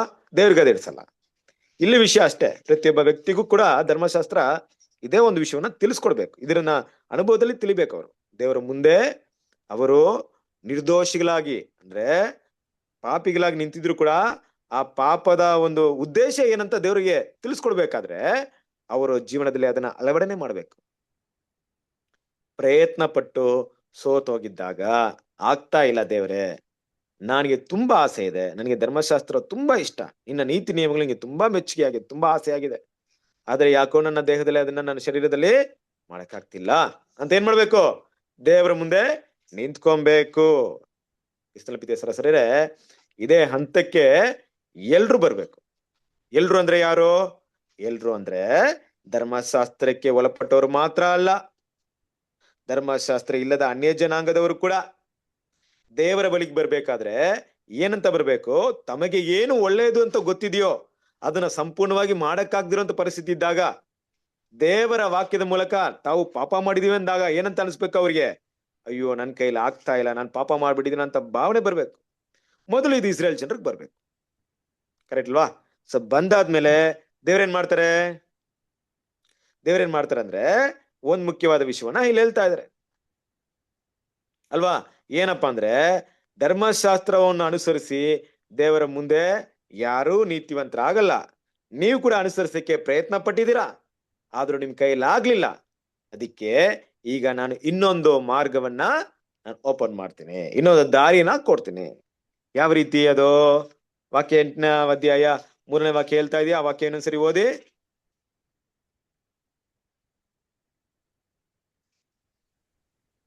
ಧರ್ಮಶಾಸ್ತ್ರವು ನಮ್ಮ ಶರೀರಾಧೀನ ಸ್ವಭಾವದ ನಿಮಿತ್ತ ನಿರ್ಭರವಾಗಿ ಯಾವ ಕೆಲಸವನ್ನು ಮಾಡಲಾರದೆ ಇತ್ತೋ ಅದನ್ನು ದೇವರೇ ಮಾಡಿದನು. ಏನೆಂದರೆ, ಆತನು ಪಾಪ ನಿವಾರಣೆಗಾಗಿ ತನ್ನ ಮಗನನ್ನು ಪಾಪಾಧೀನವಾದ ನರಭಾವದ ರೂಪದಲ್ಲಿ ಕಳುಹಿಸಿಕೊಟ್ಟು ನರಭಾವದಲ್ಲಿಯೇ ಪಾಪಕ್ಕೆ ಮರಣದಂಡನೆಯನ್ನು ವಿಧಿಸಿದನು. ಸರಸರೇ, ಗಮನಿಸ್ಬೇಕಾದ ವಿಷಯ ಏನಪ್ಪಾ ಅಂದ್ರೆ, ಯಾವುದು ಧರ್ಮಶಾಸ್ತ್ರ ಮಾಡಕ್ಕಾಗದೆ ಇತ್ತೋ ಅದನ್ನ ಯಾರು ಮಾಡಕ್ ಮುಂದಾದ್ರು? ಈಗ ದೇವ್ರೇ ಮಾಡಕ್ಕೆ ಮುಂದೆ ಬಂದ್ರು. ಕರೆಕ್ಟ್ ಅಲ್ವಾ? ಧರ್ಮಶಾಸ್ತ್ರವನ್ನ ಕೊಟ್ರು. ಆದ್ರೆ ಮೊದ್ಲೇ ನನಗೆ ಇದಕ್ಕೊಂದು ಎಕ್ಸಾಂಪಲ್ ಕೂಡ ನಿಮ್ಗೆ ಹೇಳಿದ್ದೆ. ಒಂದು ಹಳ್ಳದಲ್ಲಿ ಬಿದ್ದಿರುವಂತ ಒಬ್ರಿಗೆ ಹಗ್ಗವನ್ನ ಬಿಡ್ತೀವಿ, ಅಂದ್ರೆ ಅದನ್ನ ಇಟ್ಕೊಂಡು ಮೇಲೆ ಬರ್ಲಿ ಅಂತ. ಹಗ್ಗ ಧರ್ಮಶಾಸ್ತ್ರವಾಗಿದ್ರೆ ಕೆಳಗಿರುವಂತ ವ್ಯಕ್ತಿ ಧರ್ಮಶಾಸ್ತ್ರದಲ್ಲಿ ಹುಟ್ಟಿರುವಂತ ಒಂದು ವ್ಯಕ್ತಿ ಆಗಿರ್ಬೋದು, ಮನುಷ್ಯರಾಗಿರ್ಬೋದು, ಆದ್ರೆ ಅವ್ರಿಗೆ ಮೇಲೆ ಹೋಗ್ಬೇಕಂತ ಆಸೆ ಇದೆ, ಆದ್ರೆ ಹಗ್ಗವನ್ನ ಇಟ್ಕೊಂಡು ಹೋಗಕ್ ಆಗ್ತಾ ಇಲ್ಲ. ಯಾಕಂದ್ರೆ ಶರೀರದ ಬಲಹೀನತೆ, ಅಲ್ಲಿ ಜಾರುವಿಕೆ, ಸ್ಲಿಪ್ಪಿಂಗ್, ತುಂಬಾ ಸ್ಲಿಪ್ ಆಗ್ತಿದೆ, ಎಲ್ಲ ಆಗ್ತಿದೆ, ಏನ್ ಮಾಡಿದ್ರು ಆಗ್ತಾ ಇಲ್ಲ. ಏನ್ ಮಾಡೋಣ ಈಗ? ನಾನು ಹಗ್ಗ ಕೊಟ್ಟೆ, ನಿನ್ ಮೇಲ್ ಬಲಿಲ್ಲ, ಅಲ್ಲೇ ಇದ್ದು ಸತ್ತೋಗಂತ ದೇವ್ರು ಬಿಟ್ರ ಅಂದ್ರೆ ಇಲ್ಲ. ದೇವ್ರೇನ್ ಮಾಡಿದ್ರು? ಅವರೇ ಮಾಡಕ್ಕೆ ಮುಂದೆ ಬಂದ್ರು. ಅಂದ್ರೆ ಈಗ ಹಗ್ಗವನ್ನ ತೆಗೆದ್ಬಿಟ್ಟು ಬೇರೆ ಒಂದ್ ಮಾರ್ಗವನ್ನ ಕೊಟ್ರು. ಏನ್ ಮಾಡ್ತಾ ಇದಾರೆ ಈಗ? ಹಗ್ಗಕ್ಕೆ ಬದಲಾಗಿ ಬೇರೊಬ್ಬರನ್ನ ಹಳ್ಳಕ್ಕೆ ಇಳಿಸ್ತಾ ಇದಾರೆ. ಯಾರನ್ನ ಇಳಿಸ್ತಾ ಇದಾರೆ? ಏನಂದ್ರೆ, ಆತನು ಪಾಪ ನಿವಾರಣೆಗಾಗಿ ತನ್ನ ಮಗನನ್ನು ಪಾಪಾಧೀನವಾದ ನರಭಾವದ ರೂಪದಲ್ಲಿ ಕಳಿಸಿಕೊಟ್ಟು ನರಭಾವದಲ್ಲಿಯೇ ಪಾಪಕ್ಕೆ ಮರಣದಂಡನೆಯನ್ನು ವಿಧಿಸಿದನು. ನೋಡ್ರಿ ಹೇಗಿದೆ, ಯಾವ ರೀತಿ ಇದೆ? ದೇವ್ರು ನೋಡ್ತಾ ಇದಾರೆ, ಇಸ್ರೇಲ್ ಜನರು ನೋಡ್ತಾ ಇದಾರೆ. ನೋಡ್ತಾ ಇರ್ಬೇಕಾದ್ರೆ ದೇವ್ರಿಗೆ ಏನ್ ಅನ್ಸುತ್ತೆ? ಧರ್ಮಶಾಸ್ತ್ರನ ಕೊಟ್ರು. ಧರ್ಮಶಾಸ್ತ್ರವನ್ನ ಆ ಶರೀರ ಬಲಹೀನತೆಯಿಂದ ಮೀರಿ ನಡೆದಾಗ ಬಲಿಗಳನ್ನ ಕೊಟ್ರು. ಏನೇ ಮಾಡಿದ್ರೆ ಏನಾಗ್ತಿಲ್ಲ ಅವ್ರಿಗೆ? ದೇವರ ಸನ್ನಿಧಿಗೆ ಬರಕ್ ಆಗ್ತಿಲ್ಲ, ನೀತಿವಂತರಾಗಿ ಕಾಣಿಸ್ಕೊಳಕ್ ಆಗ್ತಾ ಇಲ್ಲ. ಆಗಿರ್ಬೇಕಾ ದೇವ್ರೇನ್ ಮಾಡ್ತಾರೆ? ಈಗ ಇನ್ನೊಂದು ಪ್ಲಾನ್ ಮಾಡ್ತಾರೆ. ಏನ್ ಮಾಡ್ತಾರೆ ಗೊತ್ತಾ? ತನ್ನ ಮಗನ್ನ ಕರೀತಾರೆ. ಮಗನ್ನ ಕರೆದು, ಮಗನೇ ಬಾರಪ್ಪ ಇಲ್ಲಿ, ಮಗನೇ, ಈ ಒಂದು ಭೂಮಿಯಲ್ಲಿ ಧರ್ಮಶಾಸ್ತ್ರವನ್ನು ಹೊಂದಿರುವಂತ ಜನರು ತುಂಬಾ ಕಷ್ಟ ಪಡ್ತಾ ಇದ್ದಾರೆ. ಆ ಧರ್ಮಶಾಸ್ತ್ರ ನಿಮಿತ್ತ ಶಾಪಗ್ರಸ್ತರಾಗಿದ್ದಾರೆ. ಯಾವ ರೀತಿ? ಧರ್ಮಶಾಸ್ತ್ರವನ್ನ ಮಾಡದೆ ಹೋದ್ರೆ ಏನೆಲ್ಲ ಶಾಪ ಬರುತ್ತೆ ಅಂತ ಹೇಳಿದ್ನೋ, ಮಾಡಿದ್ರೆ ಏನೆಲ್ಲ ನಿಮ್ಗೆ ಒಳ್ಳೇದ್ ನಡೆಯುತ್ತೆ ಅಂತ ಹೇಳಿದ್ನೋ, ಅವ್ರು ಮಾಡಿ ಒಳ್ಳೇದನ್ನ ಪಡ್ಕೊಳ್ಳೋ ಬದಲು ಮಾಡದೆ ಶಾಪಗ್ರಸ್ತರಾಗ್ಬಿಟ್ಟಿದ್ದಾರೆ. ಈಗ ನೀನ್ ಮಾಡ್ಬೇಕಾಗಿರೋ ಕೆಲಸ ಏನಪ್ಪಾ ಅಂದ್ರೆ, ಭೂಮಿಗೆ ಹೋಗಿ ಆ ಧರ್ಮಶಾಸ್ತ್ರವನ್ನು ಕ್ಲೋಸ್ ಮಾಡ್ಬಿಡು. ಆ ಧರ್ಮಶಾಸ್ತ್ರದಿಂದ ಬಂದಿರುವಂತ ಪಾಪದಿಂದನೂ ಅವನ್ನ ಬಿಡಿಸ್ಬಿಡು, ಆ ಶಾಪದಿಂದನೂ ಅವನ್ನ ಬಿಡಿಸ್ಬಿಡು. ಅವ್ರಿಗೆ ನೂತನವಾದಂತ ಒಂದು ವಿಶ್ವನ ಕೊಟ್ಬಿಡು. ಕರೆಕ್ಟಾ? ಹೇಗಿದೆ ನೋಡ್ರಿ ದೇವ್ರ ಪ್ಲಾನು? ಯಾರಾದ್ರೂ ಮಾಡ್ತಾರೆ ಈ ತರ ಕೆಲಸ ಮಾಡ್ತಾರೆ? ಕ್ರಿಸ್ತನ ಪ್ರೀತಿಯ ಸರಸರೇ, ನಮ್ಮ ತಂದೆಯ ದೇವರ ಅಗಾಧವಾದ ಪ್ರೀತಿ ನೋಡ್ರಿ. ಧರ್ಮಶಾಸ್ತ್ರ ಫಾಲೋ ಮಾಡಕ್ ಆಗ್ತಿಲ್ಲ, ಧರ್ಮಶಾಸ್ತ್ರ ಮುಗಿಸ್ಬಿಡು ಅಂತ ಇದಾರೆ. ಅದನ್ನ ಕ್ಲೋಸ್ ಮಾಡು ಬೇಡ. ನನ್ನ ಜನಾಂಗದಿಂದ, ನನ್ನ ಜನರಿಂದ, ನನ್ನ ಮಕ್ಕಳಿಂದ ಫಾಲೋ ಮಾಡಕ್ ಆಗ್ತಿಲ್ಲ ಅಂದ್ರೆ ಬೇಡವೇ ಬೇಡ. ಅದು ಕಷ್ಟ ಆಗ್ತಿದೆ ಅವತ್ತು. ನೋಡ್ರಿ ಏನ್ ಪ್ರೀತಿ ಇರ್ಬೇಕು ದೇವ್ರ ನಮ್ಮ ಮೇಲೆ. ಇಸ್ರೇಲ್ ಜನರ ಮೇಲೆ ಏನ್ ಪ್ರೀತಿ ಇರ್ಬೇಕು ನೋಡಿ. ಆ ರೀತಿಯಾಗಿ ಧರ್ಮಶಾಸ್ತ್ರವನ್ನ ಅಂತ್ಯ ಮಾಡ್ಬೇಕು. ಯಾರು ಮಾಡ್ಬೇಕಾಗಿರೋದು? ಕರ್ತನಾದ ಯೇಸು ಕ್ರಿಸ್ತನು. ಇನ್ಮೇಲೆ ಈ ಧರ್ಮಶಾಸ್ತ್ರ ಇದ್ರ ಮೇಲೆ ಇದನ್ನ ನಾನು ಮುಂದೆ ಇಟ್ಕೊಂಡು ಅವ್ರನ್ನ ಜಡ್ಜ್ಮೆಂಟ್ ನಾನು ಮಾಡೋಂಗಿಲ್ಲ. ನಾನು ಅವ್ರನ್ನ ತೀರ್ಪು ಮಾಡಲ್ಲ. ಇಲ್ಲಿವರೆಗೂ ನನ್ನ ಮುಂದೆ ಧರ್ಮಶಾಸ್ತ್ರ ಇದೆ. ಅವ್ರವರಿಗೆ ಏನು ನೀತಿ ನಿಯಮ ಕೊಟ್ಟಿದ್ನೋ ಆ ರೂಲ್ಸ್ ಅಂಡ್ ರೆಗ್ಯುಲೇಷನ್ ಪ್ರಕಾರ ಅವ್ರಿಗೆ ನಾನು ಜಡ್ಜ್ಮೆಂಟ್ ಮಾಡ್ತಿದ್ದೆ. ಯಾಕಂದ್ರೆ ಆ ರೂಲ್ಸ್ ಅವ್ರಿಗೂ ಗೊತ್ತು, ನಾನು ಕೊಟ್ಟಿರೋ ರೂಲ್ಸ್ ಅವ್ರಿಗೆ ಗೊತ್ತು. ಅದನ್ನ ಅವ್ರು ಫಾಲೋ ಮಾಡ್ತಿದ್ರ ಇಲ್ವಾ ಅಂದ್ಬಿಟ್ಟು ನನ್ನ ತೀರ್ಪು ಇರ್ತಾ ಇತ್ತು. ಈಗ ನೀನು ಈ ಧರ್ಮಶಾಸ್ತ್ರನ ಕ್ಲೋಸ್ ಮಾಡು. ಇನ್ ಮುಂದೆ ನಾನು ಅವ್ರು ನೋಡ್ಬೇಕಾದ್ರೆ ಧರ್ಮಶಾಸ್ತ್ರವನ್ನ ಇಟ್ಟು ಅವ್ರನ್ನ ಏನ್ ಮಾಡಲ್ಲ, ಜಡ್ಜ್ ಮಾಡಬಾರ್ದು. ಅವ್ರಿಗೆ ಇನ್ನೂ ಸುಲಭವಾದಂತ ದಾರಿ ಬೇಕು. ನನ್ನ ಹತ್ರಕ್ಕೆ ಹೆಂಗಾದ್ರೂ ಬರ್ಬೇಕು. ಅವ್ರು ಹೆಂಗಾದ್ರೂ ನನ್ನ ಹತ್ರ ಕರ್ಕೊಂಡ್ ಬಂದ್ಬಿಡು. ಪಾಪದಿಂದ ನನ್ನಿಂದ ದೂರವಾಗಿರುವಂತ ಈ ಜನರನ್ನ ಹೇಗಾದ್ರೂ ನನ್ನ ಬಳಿಗೆ ಏನ್ ಮಾಡ್ಬಿಡು, ಕರ್ಕೊಂಡ್ ಬಂದ್ಬಿಡು ಅಂತ ಯಾರು ಹೇಳ್ತಾ ಇದ್ರೆ? ತನ್ನ ಮಗನಿಗೆ. ಪ್ರಿಯ ಸಹೋದರರೇ, ಎಂತ ಒಂದು ದೊಡ್ಡ ಜವಾಬ್ದಾರಿ ಕರ್ತನಾದ ಯೇಸು ಕ್ರಿಸ್ತನಿಗೆ ಅಲ್ವಾ? ಸಾಧಾರಣ ಕೆಲಸ ಕೊಟ್ಟಿದ್ದಾರೆ ದೇವರು. ಧರ್ಮಶಾಸ್ತ್ರ ಮುಗಿಸಾಕಿ, ಧರ್ಮಶಾಸ್ತ್ರದ ಶಾಪದಿಂದ ಅವನ್ನ ಬಿಡಿಸಿ, ಮರಣಕ್ಕೆ, ಪಾಪಕ್ಕೆ ಮರಣದಂಡನೆ ಕೊಡ್ಬೇಕಂತೆ. ನರಭಾವದಲ್ಲಿ ಹೋಗಿ, ಮನುಷ್ಯ ಸ್ವಭಾವದಲ್ಲಿ ಹೋಗಿ ಆ ಪಾಪಕ್ಕೆ ಎಂಡ್ ಮಾಡ್ಬೇಕಂತ ಹೇಳ್ತಾ ಇದಾರೆ. ಈ ಧರ್ಮಶಾಸ್ತ್ರದಿಂದ ಬಂದಿರುವಂತ ಪಾಪವನ್ನ ಮುಗಿಸ್ಬೇಕು ಅಂತ. ಕ್ರಿಸ್ತನ ಪ್ರೀತಿಯ ಸಹೋದರರೇ, ಸ್ವಲ್ಪ ನಾವು ಸ್ಪಷ್ಟವಾಗಿ, ನಿಖರವಾಗಿ ಯೋಚನೆ ಮಾಡಿದಾಗ ದೇವರ ಅಗಾಧವಾದ ಪ್ರೀತಿನ ಇಲ್ಲಿ ನೋಡ್ಬೋದು ಅಲ್ವಾ? ದೇವರ ಮಕ್ಕಳ ಮೇಲೆ ಇರುವಂತಹ ಪ್ರೀತಿ ಎಷ್ಟು ಮಟ್ಟಿಗಿದೆ ಅಂತ ನೋಡ್ಬೋದು. ವಾಕ್ಯವನ್ನು ಓದನ. ಯೋಹಾನ 1ನೇ ಅಧ್ಯಾಯ 14ನೇ ವಾಕ್ಯ.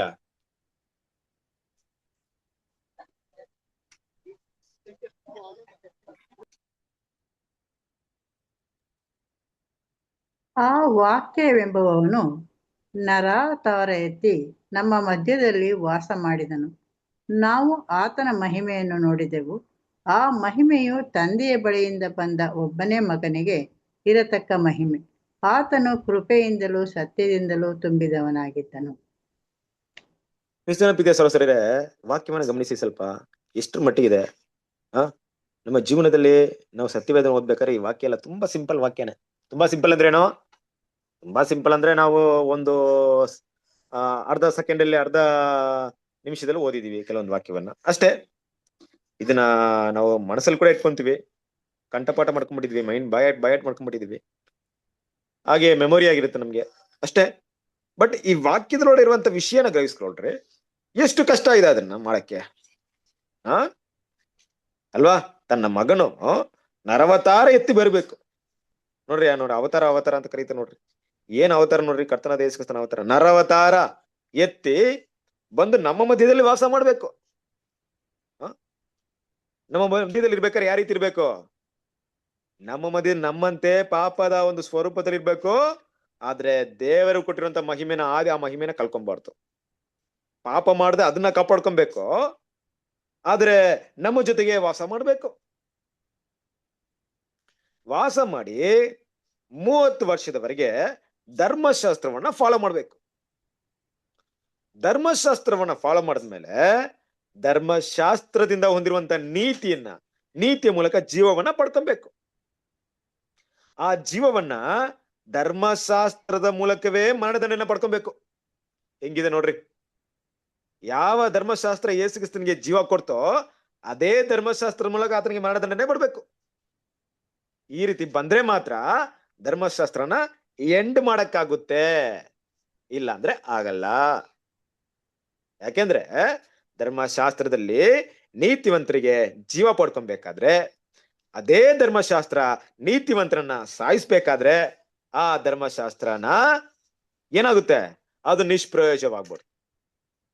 ಅದನ್ನ ಏನ್ ಮಾಡ್ಬೋದು? ಕ್ಲೋಸ್ ಮಾಡ್ಬೋದು. ನೋಡ್ರಿ, ದೇವ್ರ ಪ್ಲಾನ್ ನೋಡ್ರಿ, ದೇವ್ರ ಯೋಜನೆ ನೋಡ್ರಿ. ಕ್ರಿಸ್ತನ ಪ್ರೀತಿಯ ಸಹೋದರರೇ, ಈಗ ಯುಗಾಂತರಕ್ಕೂ ಎಲ್ರು ಪುನರ್ತನಾಗಿ ಬಂದು ದೂತರು, ಲಕ್ಷಾಂತರ ಎಲ್ಲ ಸೃಷ್ಟಿಗಳು ದೇವರ ನೀತಿನ ಅರ್ಥ ಮಾಡ್ಕೊಳಕ್ಕೆ ಪ್ರಯತ್ನ ಪಡ್ಬೇಕಾದ್ರೆ ಎಲ್ಲೋ ಒಂದ್ ಕಡೆ ದೇವ್ರು ಯಾಕಪ್ಪ ಹಿಂಗ್ ಮಾಡ್ಬಿಟ್ರ ಅಂದ್ಬಿಟ್ರೆ ಹೆಂಗಿರುತ್ತೆ?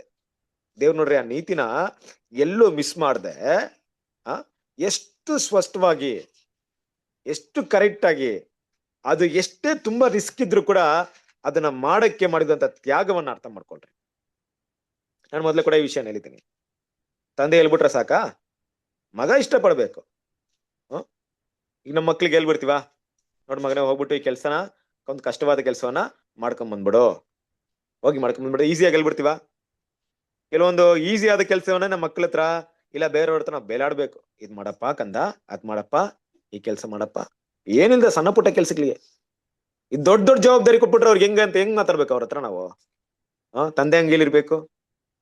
ಯೇಸು ಕ್ರಿಸ್ತನ ರಿಯಾಕ್ಷನ್ ಹೆಂಗಿರ್ಬೇಕು? ಏನೆಂದಿರ್ತಾರೆ ಯೇಸು ಕ್ರಿಸ್ತನ? ಆಯ್ತು ತಂದೆ, ಅಷ್ಟೇ, ಇನ್ನೇನ್ ಮಾತಾಡಿರಲ್ಲ ದೇವ್ರ ಹತ್ರ. ನೀವೇನ್ ಹೇಳ್ತೀರ ಮಾಡ್ತೀನಿ.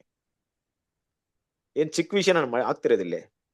ನೀನು ಹೋಗಿ ನರವತ್ತರ ಎತ್ತಿ ಮನುಷ್ಯರಿಗೋಸ್ಕರ ಜೀವವನ್ನು ಕೊಡೋದ್ ಮೂಲಕ ಮಾತ್ರ ಈ ಧರ್ಮಶಾಸ್ತ್ರನ ಮುಕ್ತಾಯ ಮಾಡ್ಬೇಕಾದ್ರೆ ಅಷ್ಟು ಚಿಕ್ಕ ವಿಷಯವಾಗಿರುತ್ತಾ?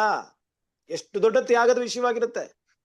ಯೇಸು ಕ್ರಿಸ್ತನ ಸಂಪೂರ್ಣ ಮನಸ್ಸು ಮಾಡ್ತಾ ಇದ್ರೆ ಈ ಕೆಲಸವನ್ನ ಮಾಡಕ್ಕಾಗ್ತಾ ಇರ್ಲಿಲ್ಲ ಅಲ್ವಾ?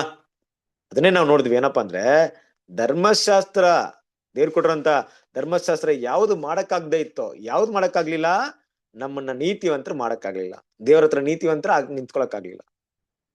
ಅದನ್ನ ದೇವರೇ ಮಾಡಕ್ಕೆ ಮುಂದೆ ಬಂದ್ರು. ಅವ್ರನ್ನ ಹೆಂಗಾದ್ರೂ ನೀತಿವಂತರು ಮಾಡ್ಬೇಕಾದ್ರೆ ಧರ್ಮಶಾಸ್ತ್ರ ಯೂಸ್ ಮಾಡಿ ಅಲ್ಲ, ಧರ್ಮಶಾಸ್ತ್ರ ಯೂಸ್ ಮಾಡಿ ನೀತಿವಂತರ ನಾನು ಇನ್ಮೇಲೆ ಮಾಡಲ್ಲ, ನಿಮ್ಮನ್ನ ಬೇರೆ ಒಂದು ಮಾರ್ಗವನ್ನು ಕೊಡ್ತೀನಿ, ಆ ಮಾರ್ಗದಲ್ಲಿ ನಿಮ್ಮೆಲ್ಲರೂ ನೀತಿವಂತರಾಗಿ ಮಾಡ್ತೀನಿ, ಇನ್ಮೇಲೆ ಅದನ್ನ ಕ್ಲೋಸ್ ಮಾಡ್ತೀನಿ. ಅದಕ್ಕೆ ಇನ್ನೊಂದು ದಾರಿ ಇದೆ, ಆದ್ರೆ ಆ ದಾರಿ ತುಂಬಾ ಈಸಿ ಅಲ್ಲ, ತುಂಬಾ ಕಷ್ಟ ಇದೆ.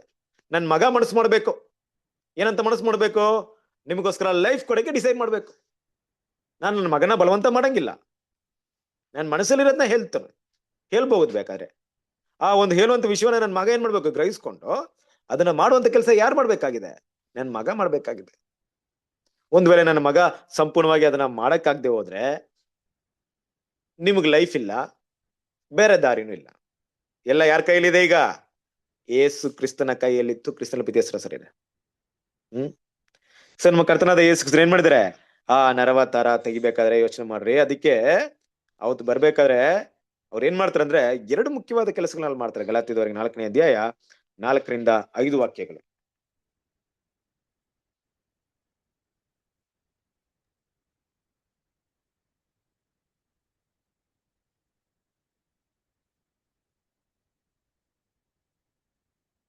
ಆದರೆ ಕಾಲವು ಪರಿಪೂರ್ಣವಾದಾಗ ದೇವರು ತನ್ನ ಮಗನನ್ನು ಕಳುಹಿಸಿಕೊಟ್ಟನು. ಧರ್ಮಶಾಸ್ತ್ರಾಧೀನರಾದವರನ್ನು ವಿಮೋಚಿಸಬೇಕೆಂತಲೂ ಪುತ್ರರ ಪದವಿಯನ್ನು ನಮಗೆ ದೊರಕಿಸಬೇಕೆಂತಲೂ ಆತನು ಸ್ತ್ರೀಯಲ್ಲಿ ಹುಟ್ಟಿದವನಾಗಿಯೂ ಧರ್ಮಶಾಸ್ತ್ರಾಧೀನನಾಗಿಯೂ ಬಂದನು. ಅವರಾ ನೋಡ್ರಿ, ಕ್ರಿಸ್ತನ ಪ್ರೀತಿಯ ಸರಸರಿರೆ, ಯೇಸು ಕ್ರಿಸ್ತನ ಸ್ತ್ರೀಯಲ್ಲಿ ಹುಟ್ಟಿರ್ಬೇಕಾದ್ರೆ ಎಲ್ಲಿ ಬೇಕಾದ್ರೂ ಹುಟ್ಟಿರ್ಬಹುದು. ಯಾಕೆ ಇಂಡಿಯಾದಲ್ಲಿ ಹುಟ್ಟಿರ್ಬೋದು, ಕರೆಕ್ಟ್ ಅಲ್ವಾ? ಆದ್ರೆ ಧರ್ಮಶಾಸ್ತ್ರ ಅಧೀನರಾಗಿರೋರ್ನ ಬಿಡಿಸ್ಬೇಕಾದ್ರೆ ಧರ್ಮಶಾಸ್ತ್ರದ ಒಂದು ಅಧೀನರಾಗಿರೋರ ಮಧ್ಯದಲ್ಲಿ ಹುಟ್ಬೇಕಾಯ್ತು. ಅದಕ್ಕೆ ಇಸ್ರೇಲ್ ಜನರೆಲ್ಲ ಹುಟ್ಬೇಕಾಯ್ತು. ಇಲ್ಲೆಲ್ಲಾದ್ರೂ ಹುಟ್ಬಿಟ್ಟಿದ್ರೆ ರಾನ್ಸಮ್ ಕೊಡ್ಬೋದಾಯ್ತು, ಆದಾಮ್ಗೆ ಬಂದಂತ ಪಾಪದಿಂದ ಬಿಡುಗಡೆ ಮಾಡ್ಬೋದಾಯ್ತು. ಧರ್ಮಶಾಸ್ತ್ರ ಅಧೀನರಾಗಿನ ಬಿಡುಗಡೆ ಮಾಡಕ್ ಆಗ್ತಿರ್ಲಿಲ್ಲ. ಏನಾಗ್ತಿತ್ತು ಅವಾಗ? ಇಡೀ ಲೋಕಕ್ಕೆ ಯೇಸು ಕ್ರಿಸ್ತರ ಮೂಲಕ ರಾನ್ಸಮ್ ಸಿಗ್ತಾ ಇತ್ತು, ಆದ್ರೆ ಇಸ್ರೇಲ್ ಜನರಿಗೆ ಮಾತ್ರ ಸಿಗ್ತಾ ಇರ್ಲಿಲ್ಲ. ಯಾಕಂದ್ರೆ ಇಸ್ರೇಲ್ ಜನನ ಧರ್ಮಶಾಸ್ತ್ರದಿಂದ ಬಿಡುಗಡೆ ಮಾಡಿಲ್ಲ. ಅದಕ್ಕೆ ಯೇಸು ಕ್ರಿಸ್ತರು ಏನ್ ಮಾಡಿದ್ರು? ಧರ್ಮಶಾಸ್ತ್ರ ಅಧೀನರಾಗಿ ಅಲ್ವಾ? ಧರ್ಮಶಾಸ್ತ್ರ ಅಧೀನರಾಗಿಯೂ ಸ್ತ್ರೀಯರು ಹುಟ್ಟಿದ್ರವಾಗಿ ಬಂದಿದ್ರು. ಈಗ ಧರ್ಮಶಾಸ್ತ್ರ ಅಧೀನರಾಗಿರೋ ಎಲ್ಲರೂ ಏನ್ ಮಾಡ್ಬೇಕು? ಕಾಪಾಡ್ಬೇಕು. ಕ್ರಿಸ್ತನ ಪ್ರೀತಿಯ ಸಹೋದರರೇ, ಇದೆಲ್ಲ ದೇವರ ಹೈಯೆಸ್ಟ್ ಲಾವನ್ನ ಆಧಾರಿತವಾಗಿದೆ, ಅಂದ್ರೆ ಉನ್ನತವಾದಂತ ನೀತಿಯನ್ನ ಆಧಾರಿತವಾಗಿದೆ. ಅದನ್ನ ದೇವ್ರ ಮಕ್ಕಳು ಅರ್ಥ ಮಾಡ್ಕೊಬೇಕು. ಇವತ್ತು ನಾವು ಲಾ ಕಾಲೇಜಿಗೆ ಹೋಗಿ ಓದ್ತಿರೋ ಓದಲ್ವೋ, ಅಲ್ಲಿ ಓದ್ಬಿಟ್ಟು ನಾವೇನೋ ಯಾರು ಕೂಡ ಈ ಲಾಯರ್ ವಕೀಲ ಇರ್ಬೋದು 100% ನೀತಿ ನ್ಯಾಯವನ್ನ ಕೊಡಲ್ಲ. ಆದ್ರೆ ದೇವ್ರ ಮಕ್ಕಳು ನೀತಿ ನ್ಯಾಯವನ್ನ ಸ್ಪಷ್ಟವಾಗಿ ಅರ್ಥ ಮಾಡ್ಕೊಬಹುದು. ಯಾಕಂದ್ರೆ ಸತ್ಯವೇದಕ್ಕಿಂತ ನೀತಿ ನ್ಯಾಯವಂತ ಪುಸ್ತಕ ಯಾವುದೂ ಇಲ್ಲ. ದೇವರ ನೀತಿ ಎಷ್ಟು ಸ್ಪಷ್ಟವಾಗಿದೆ ಅಂದ್ರೆ ಅಷ್ಟು ನಿಖರವಾಗಿದೆ. ಎಲ್ಲೂ ಕೂಡ ಏನಿಲ್ಲ, ಎಲ್ಲೂ ಕೂಡ ಒಂದು ತಪ್ಪನ್ನ ಕಂಡಿಡಿಯಕ್ಕೆ ಆಗಲ್ಲ ಅಲ್ವಾ? ಯೋಚನೆ ಮಾಡ್ರಿ, ಧರ್ಮಶಾಸ್ತ್ರ ಅಧೀನರಾಗಿರೋರ್ನ ಬಿಡಿಸ್ಬೇಕಾದ್ರೆ ಧರ್ಮಶಾಸ್ತ್ರದ ಪ್ರಕಾರ ಶಾಪಗ್ರಸ್ತನಾಗಿ ಯಾರಾದ್ರೂ ಮಾರ್ಪಡ್ಬೇಕು. ಆ ಧರ್ಮಶಾಸ್ತ್ರದಿಂದ ಆ ಧರ್ಮಶಾಸ್ತ್ರ ಸರಿಯಾದ ಜಡ್ಜ್ಮೆಂಟ್ ಕೊಡದೆ ಆಗಿರ್ಬೇಕು. ಆ ರೀತಿ ಆಗ್ಬೇಕಾದ್ರೆ ದೇವ್ರು ಮಾಡಿರೋಂಥ ಪ್ಲಾನ್ ಎಷ್ಟು ಚೆನ್ನಾಗಿದೆ ಅಲ್ವಾ? ಯೋಚನೆ ಮಾಡ್ರಿ, ಪಾಸ್ವರ್ಡ್ ಬರ್ತಾ ಇದೆ, ಕರ್ತನ ರಾತ್ರಿ ಭೋಜನ ಬರ್ತಾ ಇದೆ, ಕರ್ತನ ಮರಣವನ್ನ ನಾವು ಅರ್ಥ ಮಾಡ್ಕೊಳ್ತಾ ಇದೀವಿ, ಕರ್ತನ ಮರಣದ ಬಗ್ಗೆ ತುಂಬಾ ಸ್ಟಡಿ ಮಾಡ್ತಾ ಇದೀವಿ. ಕ್ರಿಸ್ತನ ಪ್ರೀತಿಯ ಸಹೋದರರೇ, ಆ ಮರಣವನ್ನ ಸ್ಟಡಿ ಮಾಡೋಂಥ ಉದ್ದೇಶ ಏನ್? ನಮ್ಗೆ ಕೆಲವು ಜನರಿಗಂತ ಮರಣದ ಸ್ಟಡಿ ಮಾಡೋಂಥ ಉದ್ದೇಶ ಏನಪ್ಪಾ ಅಂದ್ರೆ ಹೇಗಾದ್ರೂ ನಾವು ಮರಣದಿಂದ ತಪ್ಸ್ಕೊಬೇಕಪ್ಪ, ಇಲ್ಲ ಹೇಗಾದ್ರೂ ಬರುವಂತ ಒಂದು ಕಷ್ಟದಿಂದ ತಪ್ಸ್ಕೊಬೇಕಪ್ಪ. ಇನ್ ಬೇರೆ ಬೇರೆ ರೀತಿಯಲ್ಲಿ ಅದನ್ನ ಯೋಚನೆ ಮಾಡೋದುಂಟು. ನಾನು ಒಂದ್ ವೇಳೆ ಈ ಒಂದು ಮರಣವನ್ನ ನೆನೆಸ್ಕೊಳ್ದೆ, ಈ ಪಾತ್ರೆಯಲ್ಲಿ ಪಾಲು ಹೊಂದೆ, ದೇವ್ ಮಗ ಆಗಲ್ಲ ನಾನು ಅನ್ನೋ ಭಾವನೆಯಲ್ಲಿ ಉರಿಯೋದುಂಟು. ಆದ್ರೆ ಕ್ರಿಸ್ತನ ಪ್ರೀತಿಯ ಸರಿಯರೆ, ಯೋಚನೆ ಮಾಡ್ರಿ, ಆತನ ಮರಣ ನಮ್ಮನ್ನ ಬಿಡಿಸ್ಕೊಳ್ಳಕ್ಕೆ ಕರ್ತನಾದ ಯೇಸು ಕ್ರಿಸ್ತನ ತಗೊಂಡ್ರೆ ರಿಸ್ಕ್, ಆತನ ತಗೊಂಡಿದ್ದಂತ ಪರಿಶ್ರಮ, ಆತನ ಒಂದ ಡಿಫಿಕಲ್ಟಿನೆಸ್, ಎಷ್ಟು ಕಷ್ಟವನ್ನ ಏನ್ ಮಾಡ್ತಾ ಇದ್ರು, ಅನುಭವಿಸ್ಬೇಕಾಯ್ತು. ನೀತಿಯನ್ನ ಫಾಲೋ ಮಾಡ್ಬೇಕಾಯ್ತು. ಸರಿಯಾದ ಸಮಯ, ಸರಿಯಾದ ವಿಷಯ ಎಲ್ಲವನ್ನ ತನ್ನ ಜೀವನದ ಪ್ರತಿಯೊಂದು ಹಂತದಲ್ಲೂ ಅಳವಡಿಸ್ಕೊಂಡು ಬರ್ಬೇಕಂದ್ರೆ ಎಷ್ಟು ಟಫ್ ಆದಂತ ಒಂದು ಸನ್ನಿವೇಶ ಇತ್ತು ಕ್ರಿಸ್ತನ ಪ್ರೀತಿಯ ಸರಿಯರೆ. ಹಾಗೆ ನೋಡ್ಬೇಕಾದ್ರೆ ತಂದೆ ದೇವ್ರೇನ್ ಮಾಡಿದ್ರೆ, ಕಾಲವು ಪರಿಪೂರ್ಣವಾದಾಗ, ನೋಡ್ರಿ ಒಂದು ಕಾಲ ಇತ್ತು ಧರ್ಮಶಾಸ್ತ್ರನ ಕೊಡುವಂತ ಕಾಲ, ಧರ್ಮಶಾಸ್ತ್ರವನ್ನ ಅರ್ಥ ಮಾಡ್ಕೊಳ್ಳುವಂತ ಕಾಲ. ಧರ್ಮಶಾಸ್ತ್ರವನ್ನ ಅರ್ಥ ಮಾಡ್ಕೊಂಡು ಧರ್ಮಶಾಸ್ತ್ರದ ನೀತಿವಂತರ ಆಗಲ್ಲ ಅಂತ ತಿಳ್ಕೊಳ್ಳುವಂತ ಒಂದ್ ಕಾಲ ಇತ್ತು. ತಿಳ್ಕೊಂಡ್ಮೇಲೆ ತನ್ನ ಮಗನ ಕಳಿಸ್ತಾರೆ. ಅದಕ್ ಮುಂಚೆ ಕಳಿಸ್ಬಿಟ್ಟಿದ್ರೆ ಏನಂತಿದ್ರು, ಯಾಕೆ ದೇವ್ರೆ ನಮ್ಮ ಮಗ ಬೇಕಾಯ್ತು, ನಮ್ಗೊಂದು ಲಾ ಕೊಟ್ಬಿಟ್ಟಿದ್ರೆ ನಾವು ಫಾಲೋ ಮಾಡ್ತಿದ್ವಿ, ನಾವು ನೀತಿವಂತರಾಗ್ಬಿಡ್ತಿದ್ವಿ ಅಷ್ಟೇ ತಾನೆ, ನಿಮ್ ಮಗನ್ ಕೊಡ್ಬೇಕಂತ ಅವಶ್ಯಕತೆ ಏನಿತ್ತು? ನೋಡ್ರಿ ದೇವ್ರ ಪ್ಲಾನ್ ನೋಡ್ರಿ, ಎಷ್ಟೆಲ್ಲಾ ಚೆನ್ನಾಗಿದೆ, ಎಷ್ಟ್ ಚೆನ್ನಾಗಿ ಮಾಡಿದ್ರೆ. ಕರ್ತನಾದ ಯೇಸು ಕ್ರಿಸ್ತನು 30 ವರ್ಷ ಧರ್ಮಶಾಸ್ತ್ರವನ್ನ ಅನುಸರಿಸಿ ಆ ಲೈಫ್ ನ ಪಡ್ಕೊಳ್ತಾರೆ. ಕರೆಕ್ಟ್ ಅಲ್ವಾ? ಪಡ್ಕೊಂಡಿರುವಂತ ಲೈಫ್ ನ ಏನ್ ಮಾಡ್ತಾರೆ, ಯಾರು ಕೊಡ್ತಾರೆ? ಈಗ ಇಡೀ ಲೋಕದ ವಿಮೋಚನೆಗೋಸ್ಕರ ಕೊಡ್ಬೇಕು. ಹೆಂಗ್ ಕೊಡೋದು? ಕೊಡಕ್ ಒಂದ್ ದಾರಿ ಇದೆ, ನಾವು ಓದುವಂತ ಸತ್ಯದ ಪ್ರಕಾರ. ಏನ್ ದಾರಿ ಇದೆ ಗೊತ್ತಾ? ಧರ್ಮಶಾಸ್ತ್ರದಿಂದಲೇ ಆತನು ದೋಷಿಯಾಗಿ, ಪಾಪಿಯಾಗಿ ತೀರ್ಮಾನಿಸಲ್ಪಡಬೇಕು. ಧರ್ಮಶಾಸ್ತ್ರವನ್ನ ಕೈಯಲ್ಲಿ ಇಟ್ಕೊಂಡಿರೋರು ಆ ಧರ್ಮಶಾಸ್ತ್ರವನ್ನ ಇಟ್ಟು ಧರ್ಮಶಾಸ್ತ್ರದಲ್ಲಿ ಮಾಡಿರೋದಂತ ತಪ್ಪನ್ನ ಆತನ ಮೇಲೆ ಹಾಕ್ಬೇಕು. ಹಾಕಿದ್ರಾ? ಯೇಸು ಕ್ರಿಸ್ತನಿಗೆ ಜಜ್ಮೆಂಟ್ ಅದೇ ತರ ಬಂತಾ? ಧರ್ಮಶಾಸ್ತ್ರ ಹೌದು ನೋಡ್ರಿ, ಪಿಲಾತನ ಕೊಡುವಂತ ಜಜ್ಮೆಂಟ್ ಯೇಸು ಕ್ರಿಸ್ತ ನಿರ್ದೋಷಿಯಾಗಿ ಮಾಡ್ತು. ಆದ್ರೆ ಸದುಸೇಯರು ಪರಿಸರ ಶಾಸ್ತ್ರಿಗಳು ಕೊಡುವಂತ ಜಜ್ಮೆಂಟ್ ಯೇಸು ಕ್ರಿಸ್ತನ ದೋಷಿಯಾಗಿ ಮಾಡ್ತು. ಪಿಲಾತನ ಯಾವುದೇ ತಪ್ಪು ನೋಡಿಲ್ಲ, ಯಾಕಂದ್ರೆ ಪಿಲಾತನ ಧರ್ಮಶಾಸ್ತ್ರನ ಕೈಲಿ ಇಟ್ಕೊಂಡಿಲ್ಲ. ಆ ಒಂದು ನೀತಿ ಪ್ರಕಾರವಾಗಿ ಯೇಸು ಕ್ರಿಸ್ತನ ಯಾವುದೇ ಮಿಸ್ಟೇಕ್ ಇಲ್ಲ. ಆದ್ರೆ ಧರ್ಮಶಾಸ್ತ್ರವನ್ನ ಕೈಲಿ ಇಟ್ಕೊಂಡಿರೋರೆ ಆತನ ಮೇಲೆ ಮಿಸ್ಟೇಕ್ ಹಾಕಿದ್ದು. ಏನ್ ಮಿಸ್ಟೇಕ್ ಎಲ್ಲ ಹಾಕಿದ್ರು? ಇವನು ದೇವರ ಮಗ ಅಂತಿದ್ದಾನೆ, ಸಬ್ಬತ್ ದಿನವನ್ನ ಮೀರಿ ನಡೀತಾ ಇದ್ದಾನೆ, ಏನೆಲ್ಲ ಒಂದು ವಿಷಯನ ಹಾಕಿದ್ರು ಅಂದ್ರೆ, ಯಾವ ವಿಷಯ ಧರ್ಮಶಾಸ್ತ್ರದಲ್ಲಿತ್ತೋ ಆ ವಿಷಯವನ್ನ ಯೇಸು ಕ್ರಿಸ್ತ ಮಾಡದೇ ಇದ್ರು ಅದ್ರ ಪ್ರಕಾರ ಯೇಸು ಕ್ರಿಸ್ತನ ಏನ್ ಮಾಡೋದು, ದೋಷಿ ಅಂತ ಜಡ್ಜ್ ಮಾಡಿದ್ರು ಅಲ್ವಾ? ನೋಡಿ, ಈಗ ಸಬ್ಬತ್ ದಿನದಲ್ಲಿ ಕೆಲಸ ಮಾಡಬಾರ್ದಂತ ಯೇಸು ಕ್ರಿಸ್ತನು ಆ ಧರ್ಮಶಾಸ್ತ್ರದಲ್ಲಿ ಇರ್ಬೇಕಾದ್ರೆ ಯೇಸು ಕ್ರಿಸ್ತನ ಯಾವತ್ತಾದ್ರು ಧರ್ಮಶಾಸ್ತ್ರದಲ್ಲಿ ಕೆಲಸ ಮಾಡಬಾರ್ದು ಹೌದು ಅಂತ ಯೇಸು ಕ್ರಿಸ್ತನು ಯಾವತ್ತಾದ್ರೂ ಕೆಲಸ ಮಾಡಿದ್ರ? ಧರ್ಮಶಾಸ್ತ್ರದಲ್ಲಿ, ಧರ್ಮಶಾಸ್ತ್ರ ಪ್ರಕಾರ ಸಬ್ಬತ್ ದಿನ ಕೆಲಸ ಮಾಡಿದ್ರ? ಮಾಡಿಲ್ವಾ? ಮಾಡಿದ್ರು ಬ್ರದರ್, ರೋಗಿಗಳನ್ನ ಸ್ವಸ್ಥ ಮಾಡಿದ್ರು. ಕರೆಕ್ಟ್ ಅಲ್ವಾ? ದೇವ್ರು ನೋಡಿ ಧರ್ಮಶಾಸ್ತ್ರದ ತಾತ್ಪರ್ಯವನ್ನ ಅವ್ರು ತಿಳಿದಿಲ್ಲ ನೋಡ್ರಿ. ರೋಗಿಗಳನ್ನ ಸ್ವಸ್ಥ ಮಾಡೋದು ಧರ್ಮಶಾಸ್ತ್ರದ ಪ್ರಕಾರವಾಗಿ ಕೆಲಸನ. ದೇವ್ರು ಕೊಟ್ಟಂತ ಉದ್ದೇಶ ನಿನಗೋಸ್ಕರ, ಇನ್ನ ಸ್ವಾರ್ಥಕ್ಕೋಸ್ಕರ ಏನ್ ಕೆಲಸ ಮಾಡ್ಬೇಡ, ಆ ಸಮಯನ ದೇವ್ರಿಗೋಸ್ಕರ ಕೊಡೋ ಅಂತ ಹೇಳಿದ್ರು. ರೋಗಿಗಳನ್ನ ಸ್ವಸ್ಥ ಮಾಡೋದು ಸ್ವಾರ್ಥಕ್ಕೋಸ್ಕರ ಮಾಡುವಂತ ಕೆಲಸನ, ದೇವ್ರಿಗೋಸ್ಕರ ಮಾಡುವಂತ ಕೆಲಸನ? ಅಂದ್ರೆ ಅವ್ರ ದೃಷ್ಟಿಗೆ ಹಾಗೆ ಆದ್ರೆ ಅವ್ರಿಗೆ ಏನು ಅಂತ ನೋಡಿದ್ರು, ಅದು ಕೆಲ್ಸಾನೇ ಮಾಡ್ಬಾರ್ದು ನೋಡ್ರಿ, ಅದ್ರ ಉದ್ದೇಶ ನೋಡ್ರಿ. ಇನ್ನೊಂದು ವಿಷಯ ಏನಂದ್ರೆ, ಧರ್ಮ ಎಲ್ಲ ಇದ್ರಲ್ಲಿ ಅಂದ್ರೆ ಸಬ್ಬತ್ ದಿನದಲ್ಲಿ ಯಾರು ಕೆಲಸ ಮಾಡ್ಬಾರ್ದು, ಆದ್ರೆ ಒಬ್ರು ಕೆಲಸ ಮಾಡ್ಬೋದು. ಯಾರು? ಇಸ್ರೇಲ್ ಜನರಲ್ಲಿ ಯಾರು ಕೆಲಸ ಮಾಡ್ಬೋದು ಆ ದಿನದಲ್ಲಿ?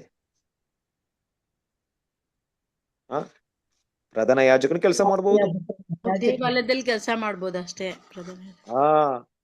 ಪ್ರಧಾನ ಯಾಜಕನ ಕೆಲಸ ಮಾಡ್ಬೋದು, ಬಲಿ ಕೊಡ್ಬೋದು. ಆ ದಿನದಲ್ಲಿ ನಮ್ಮ ಕರ್ತನಾದ ಯೇಸು ಕ್ರಿಸ್ತ ಏನಾಗಿದ್ರು? ಪ್ರಧಾನ ಯಾಜಕನಾಗಿದ್ರು ಅಲ್ವಾ? ಅವತ್ತು ಏನ್ ಮಾಡ್ತಿದ್ರು? ಬಲಿಗಳನ್ನ ಕೊಡ್ತಾ ಇದ್ರು. ಅದೇ ರೀತಿ ನಮ್ಮ ಕರ್ತನಾದ ಯೇಸು ಕ್ರಿಸ್ತ ಬಲಿ ಕೊಡ್ತಾ ಇದ್ರಾ? ಯಾವ ರೀತಿ ಬಲಿ ಕೊಡ್ತಾ ಇದ್ರು? ಆವತ್ತಿನ ರೋಗಿಗಳನ್ನ ಸ್ವಸ್ಥ ಮಾಡ್ಬೇಕಾದ್ರೆ ಏನಾಗ್ತಿತ್ತು? ಯೇಸು ಕ್ರಿಸ್ತನ ದೇಹದಿಂದ ಬಲಿ ಆಗ್ತಾ ಇದ್ರು, ಲೈಫ್ ಹೋಗ್ತಾ ಇತ್ತು. ಬಲಿ ಅವತ್ತು ಕೊಡ್ತಾ ಇದ್ರು, ಸುಮ್ನೆ ಏನೂ ಆಗ್ತಿರ್ಲಿಲ್ಲ. ಸ್ವಸ್ಥ ಯಾರಿಗೂ ಏನಾಗ್ತಿರ್ಲಿಲ್ಲ, ರೋಗ ಅಲ್ಲ, ಸುಮ್ನೆ ಸ್ವಸ್ಥವಾಗ್ತಿರ್ಲಿಲ್ಲ. ಯೇಸು ಕ್ರಿಸ್ತನ ದೇಹದಿಂದ ಶಕ್ತಿ ಹೋಗ್ತಾ ಇತ್ತು, ಆತನ ಜೀವ ಕಡಿಮೆ ಆಗ್ತಾ ಇತ್ತು, ಲೈಫ್ ಕಳ್ಕೊಳ್ತಾ ಇದ್ರು. ಬಲಿನೇ ಅರ್ಥ ಮಾಡ್ಕೊಂಡ್ರ ಅವರು. ಈ ದೇವಾಲಯನ ಕೆಡವಿ ಹಾಕಿ 3 ದಿನದಲ್ಲಿ ಎಬ್ಬಿಸ್ತೀನಿ ಅಂದ್ರು. ಅದನ್ನ ಒಂದು ಸುಳ್ಳು ಸಾಕ್ಷಿ ಹೇಳಿದ್ರು. ನೋಡ್ರಿ ಕ್ರಿಸ್ತನ ಪ್ರೀತಿಯ ಸಹೋದರರೇ, ಯೇಸು ಕ್ರಿಸ್ತನ ಸಂಪೂರ್ಣವಾಗಿ ಯಾವ ಧರ್ಮಶಾಸ್ತ್ರವನ್ನ ಇಟ್ಟು ನೀತಿವಂತರಾಗ್ಬೇಕಾಯ್ತೋ ಅದೇ ಧರ್ಮಶಾಸ್ತ್ರವನ್ನ ಇಟ್ಟು ನೀತಿವಂತರನಿಗೆ ಮರಣದಂಡನೆಯನ್ನ ಕೊಡಿಸಿದ್ರು.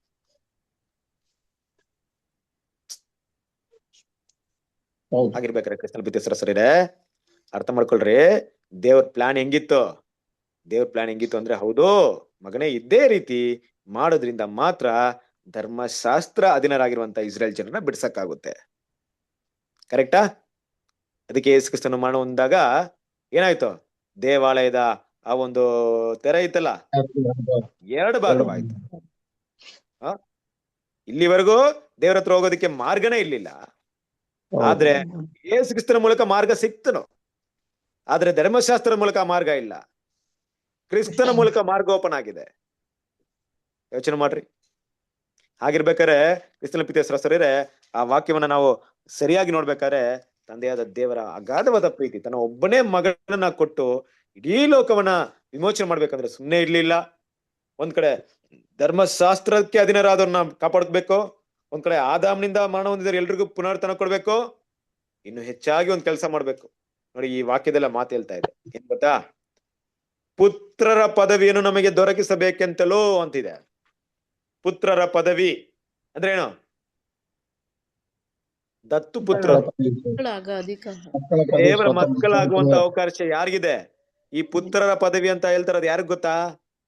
ಸಭೆ ವರ್ಗದವರಿಗೆ ಮಾತಾಡ್ತಿರೋಂತ ವಿಷಯ ಇದು. ಇದೆಲ್ಲ ವಿಷಯವು ಕ್ರಿಸ್ತನ ಮರಣದಲ್ಲಿ ಅಡಕವಾಗಿತ್ತು. ಕ್ರಿಸ್ತನ ಪ್ರೀತಿಯ ಸಹೋದರರೇ, ಧರ್ಮಶಾಸ್ತ್ರದಲ್ಲಿ ಇದ್ದವ್ರನ್ನ ಬಿಡುಗಡೆ ಮಾಡ್ಬೇಕು. ಆದಾಮನ ಮರಣದಿಂದ ಇದ್ದವ್ರನ್ನ ಬಿಡುಗಡೆ ಮಾಡೋದು ಮಾತ್ರವಲ್ಲ, ಅದಕ್ಕಿಂತ ಮೇಲಾದಂತ ಬಲಿಯ ಒಂದ್ ಕೆಲಸವನ್ನ ಏನ್ ಮಾಡ್ಬೇಕು? ಮಾಡೋದಿಕ್ಕೆ, ಬಲಿಯ ಕೆಲಸವನ್ನು ಮಾಡೋದಕ್ಕೆ ಏನ್ ಮಾಡ್ಬೇಕು? ಅವ್ರಿಗೂ ಕೂಡ ಆ ಒಂದು ಬಲಿಯಲ್ಲಿ ಅವಕಾಶವಿರ್ಬೇಕು. ಯಾವ ರೀತಿ ಅವಕಾಶ ಇರ್ಬೇಕು?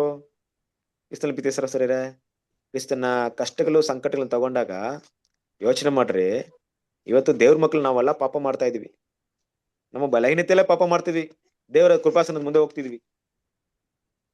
ಆ ಕೃಪಾಸನದ ಮುಂದೆ ಹೋಗ್ಬೇಕಾದ್ರೆ ದೇವ್ರು ನಮ್ಮನ್ನ ಕ್ಷಮಿಸ್ತಾರಂದ್ರೆ ಯಾವ ಬಲಿಯನ್ನ ನೋಡಿ ಕ್ಷಮಿಸ್ತಾರ ನಮ್ಮನ್ನ? ಕ್ರಿಸ್ತನ ಬಲಿ ನೋಡಿ, ಕ್ರಿಸ್ತನು ಕೊಟ್ಟಂತ ಬಲಿನ ನೋಡಿ ಕ್ಷಮಿಸ್ತಾರೆ. ಇನ್ಮೇಲೆ ಕೊಡುವಂತ ಯಾವುದೇ ಬಲಿ ಇಲ್ಲ. ಕರೆಕ್ಟಾ? ಹೌದು. ಆಲ್ರೆಡಿ ಕ್ರಿಸ್ತನು ಕೊಟ್ಟಂತ ಬಲಿನ ನೋಡಿ ದೇವ್ರ ಮಕ್ಳು ಪಾಪನ ಕ್ಷಮಿಸ್ತಾರಂದ್ರೆ, ಬಲಹೀನತೆಯನ್ನು ಕ್ಷಮಿಸ್ತಾರಂದ್ರೆ, ತಂದೆಯಾದ ದೇವ್ರ ಮುಂದೆ ನಮ್ಮ ಕರ್ತನಾದ ಯೇಸು ನಮಗೋಸ್ಕರ ಮಾತಾಡ್ಬೇಕಾದ್ರೆ, ನಮಗೋಸ್ಕರ ತಂದೆ ದೇವರ ಮುಂದೆ ಭಿನ್ನಹ ಮಾಡ್ಬೇಕು. ನನ್ನ ಮಕ್ಕಳು ನಿನ್ನ ಮಕ್ಕಳಿಗೆ ಕ್ಷಮಿಸ್ಬಿಡಿ ಅಂತ ಕೇಳ್ಬೇಕಾದ್ರೆ ದೇವ್ರು ಕ್ಷಮಿಸ್ತಾರಂದ್ರೆ ಏನಕ್ಕೋಸ್ಕರ ಕ್ಷಮಿಸ್ತಾರೆ? ಯಾವ ಬಲಿನ ನೋಡಿ ಕ್ಷಮಿಸ್ತಾರೆ? ಇದಕ್ಕಿಂತ ಮೊದಲು ಶಿಲುಬೆಯಲ್ಲಿ ಯೇಸು ಕ್ರಿಸ್ತನು ಕೊಟ್ಟಂತ ಬಲಿ ನೋಡಿ ಕ್ಷಮಿಸ್ತಾರೆ. ಕರೆಕ್ಟಾ? ಹಾಗಿದ್ರೆ ಆ ಬಲಿ ಎಷ್ಟು ಶ್ರೇಷ್ಠವಾಗಿದ್ದಿರ್ಬೋದು, ಎಷ್ಟು ತ್ಯಾಗವಾಗಿದ್ದಿರ್ಬೋದು, ಯೋಚನೆ ಮಾಡ್ರಿ ಅಲ್ವಾ? ಇದೆಲ್ಲ ಕೆಲಸವನ್ನು ನಮ್ಮ ಕರ್ತನಾದ ಯೇಸು ಕ್ರಿಸ್ತನು ಆ ಸಮಯದಲ್ಲಿ ಮಾಡ್ಬೇಕಾಗಿತ್ತು. ಅದನ್ನೇ ನೋಡ್ತಾ ಇದೀವಿ. ಯಾವ ಕೆಲ್ಸವನ್ನ ಧರ್ಮಶಾಸ್ತ್ರ ಮಾಡಕ್ಕಾಗದೆ ಇತ್ತೋ ದೇವರೇ ಮಾಡಕ್ಕೆ ಮುಂದೆ ಬಂದ್ರು ಅಲ್ವಾ? ಏನ್ ನೋಡ್ತೀವಿ ಗೊತ್ತಾ ಇಲ್ಲಿ? ಎಲ್ಲಿವರೆಗೆ ಧರ್ಮಶಾಸ್ತ್ರವನ್ನ ಕೊಟ್ಟು ದೇವರು ನೀತಿಯನ್ನ ಇಟ್ರೋ, ತಂದೆ ದೇವ್ರನ್ನ ಒಂದು ಭಯವಾಗಿ ನೋಡಿದಂತ ನಾವು, ಭಯದಿಂದ ನೋಡಿದಂತ ನಾವು, ನೀತಿಯ ದೇವ್ರು, ತಪ್ಪು ಮಾಡಿದ ನಮ್ಮನ್ನ ಶಿಕ್ಷೆ ಮಾಡುವಂತ ದೇವ್ರು ಅಂತ ನೋಡಿದಂತ ನಾವು, ನಮ್ ಕೈಲಿ ಆಗ್ಲಿಲ್ಲ ಅಂದ್ಮೇಲೆ ತನ್ನ ಮಗನ್ನ ಕೊಡ್ತಾರ ನೋಡ್ರಿ. ಅವಾಗ ದೇವರ ಪ್ರೀತಿ ಏನಾಯ್ತು? ನಮ್ಗೆ ವ್ಯಕ್ತವಾಯ್ತು ಅಲ್ವಾ? ದೇವ್ರ ನೀತಿ ಮಾತ್ರ ತೋರಿಸಿ ಸುಮ್ನೆ ಆಗದೆ ಧರ್ಮಶಾಸ್ತ್ರವನ್ನ ಫಾಲೋ ಮಾಡಕ್ ಆಗದೆ ಇರುವಂತ ಸನ್ನಿವೇಶದಲ್ಲಿ ದೇವ್ರೇನ್ ಮಾಡಿದ್ರು? ತನ್ನ ಒಬ್ಬನೇ ಮಗನನ್ನ ಕೊಡ್ತಾರೆ. ಏನಂದ್ರೆ, ಆತನು ಪಾಪ ನಿವಾರಣೆಗಾಗಿ ತನ್ನ ಮಗನನ್ನು ಪಾಪಾಧೀನವಾದ ನರಭಾವದ ರೂಪದಲ್ಲಿ ಕಳಿಸಿಕೊಟ್ಟು, ಅದನ್ನ ಫಿಲಿಪಿಯದವ್ರಿಗೆ ಓದ್ತೀವಲ್ಲ, ಫಿಲಿಪಿಯರ್ 3ನೇ ಅಧ್ಯಾಯ 2ನೇ ಅಧ್ಯಾಯ 5ನೇ ವಾಕ್ಯ ಹೋದ್ರಿ.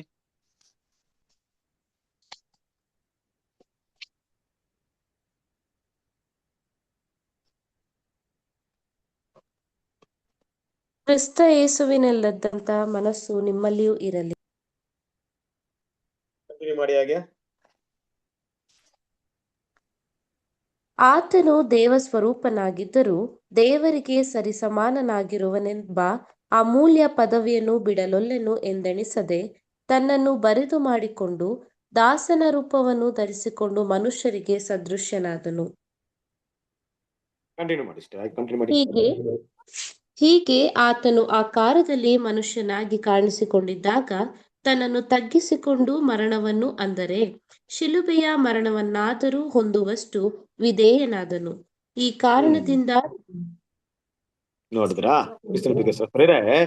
ನಮ್ಮ ಕರ್ತನಾದ ಯೇಸು ಕ್ರಿಸ್ತನು ಏನ್ ಮಾಡಿದ್ರು? ತಂದೆಯ ದೇವರು ಮನಸ್ಸು ಮಾಡಿದ್ ಮಾತ್ರವಲ್ಲ, ಕರ್ತನಾದ ಯೇಸು ಕ್ರಿಸ್ತನ ಮನಸ್ಸು ಕೂಡ ಹೇಗಿತ್ತು ಅಂದ್ರೆ ಹಾಗೆ ತನ್ನನ್ನ ತಗ್ಗಿಸ್ಕೊಂಡು ತಾನು ದೇವರಿಗೆ ಸಮನಾಗಿರುವಂತ ಅಮೂಲ್ಯ ಪದವಿಯನ್ನು ಬಿಡಲೊಳ್ಳೇನೋ ಅಂದ್ರೆ ಏನರ್ಥ? ಯಾರಾದ್ರೂ ಬಿಡ್ಬೇಕಂತ ಯೇಸು ಕ್ರಿಸ್ತನ ಏನಾರ ಹೇಳಿದ್ರ? ಬಿಡ್ಬೇಕಂತ ಒಂದು ಅವಶ್ಯಕತೆ ಇತ್ತ? ಯೇಸು ಕ್ರಿಸ್ತನ ದೇವರಿಗೆ ಸಮನಾಗಿರುವಂತಹ ಸ್ಥಾನವನ್ನ ಬಿಡ್ಬೇಕಂತ ಅವಶ್ಯಕತೆ ಇಲ್ವೇ ಇಲ್ಲ. ಬಿಡದೇ ಇದ್ರು ಯಾರು ಪ್ರಶ್ನೆ ಕೇಳೋಂಗಿಲ್ಲ ಅವ್ರಿಗೆ, ಅವರ ಹಕ್ಕಿತ್ತು ಅವ್ರಿಗೆ. ಕ್ರಿಸ್ತನ ಪ್ರೀತಿಯ ಸರಿಯರೆ, ಆದ್ರೂ ಏನ್ ಮಾಡಿಲ್ಲ ಅವರು? ಆ ರೀತಿ ಅನಿಸ್ದೆ ತಮ್ಮನ್ನು ಬರಿದು ಮಾಡಿಕೊಂಡು ಮನುಷ್ಯ ರೂಪವನ್ನು ಧರಿಸಿಕೊಂಡು ಎಲ್ಲಿವರೆಗೂ ತನ್ನ ತಗ್ಗಿಸ್ಕೊಂಡಿದ್ದಾರೆ? ಮರಣವಲ್ಲ, ಮರಣಕ್ಕಿಂತ ಕ್ರೂರವಾದಂತ ಮರಣ. ಯಾವ ಮರಣ? ಶಿಲುಬೆ ಮರಣ. ಅಲ್ಲಿವರೆಗೂ ತನ್ನ ಏನ್ ಮಾಡಿದ್ದಾರೆ? ತಗ್ಗಿಸ್ಕೊಂಡಿದ್ದಾರೆ. ಹಾಗೆ ತಗ್ಗಿಸಿದ್ದ ಕಾರಣದಿಂದಲೇ ಇಸ್ರೇಲ್ ಅಂದ್ರೆ ಧರ್ಮಶಾಸ್ತ್ರಕ್ಕೆ ಅಧೀನರಾದವ್ನ ಏನ್ ಮಾಡಕ್ಕಾಯ್ತು? ಬಿಡುಗಡೆ ಮಾಡಕ್ಕಾಯ್ತು. ಸೊ ನಮ್ಮ ಕರ್ತನಾದ ಯೇಸು ಕ್ರಿಸ್ತನ ಮರಣ ಹೊಂದಿದ ಮೇಲೆ ಆಮೇಲೆ ಧರ್ಮಶಾಸ್ತ್ರವನ್ನ ಇಟ್ಟು ದೇವರು ಇಸ್ರೇಲ್ ಜನರನ್ನ ಜಡ್ಜ್ ಮಾಡ್ತಾರ? ಇಲ್ಲ ಧರ್ಮಶಾಸ್ತ್ರದಿಂದ ಅವ್ರಿಗೆ ಏನಾದ್ರು ತೀರ್ಪಾಗುತ್ತಂದ್ರೆ ದೇವ್ರ ಏನ್ ಮಾಡಿಲ್ಲ, ಆ ಧರ್ಮಶಾಸ್ತ್ರನ ಎಂಡ್ ಮಾಡ್ಬಿಟ್ರು. ಅಪೊಸ್ತಲರ ಕೃತ್ಯಗಳು 13ನೇ ಅಧ್ಯಾಯ 39ನೇ ವಾಕ್ಯ.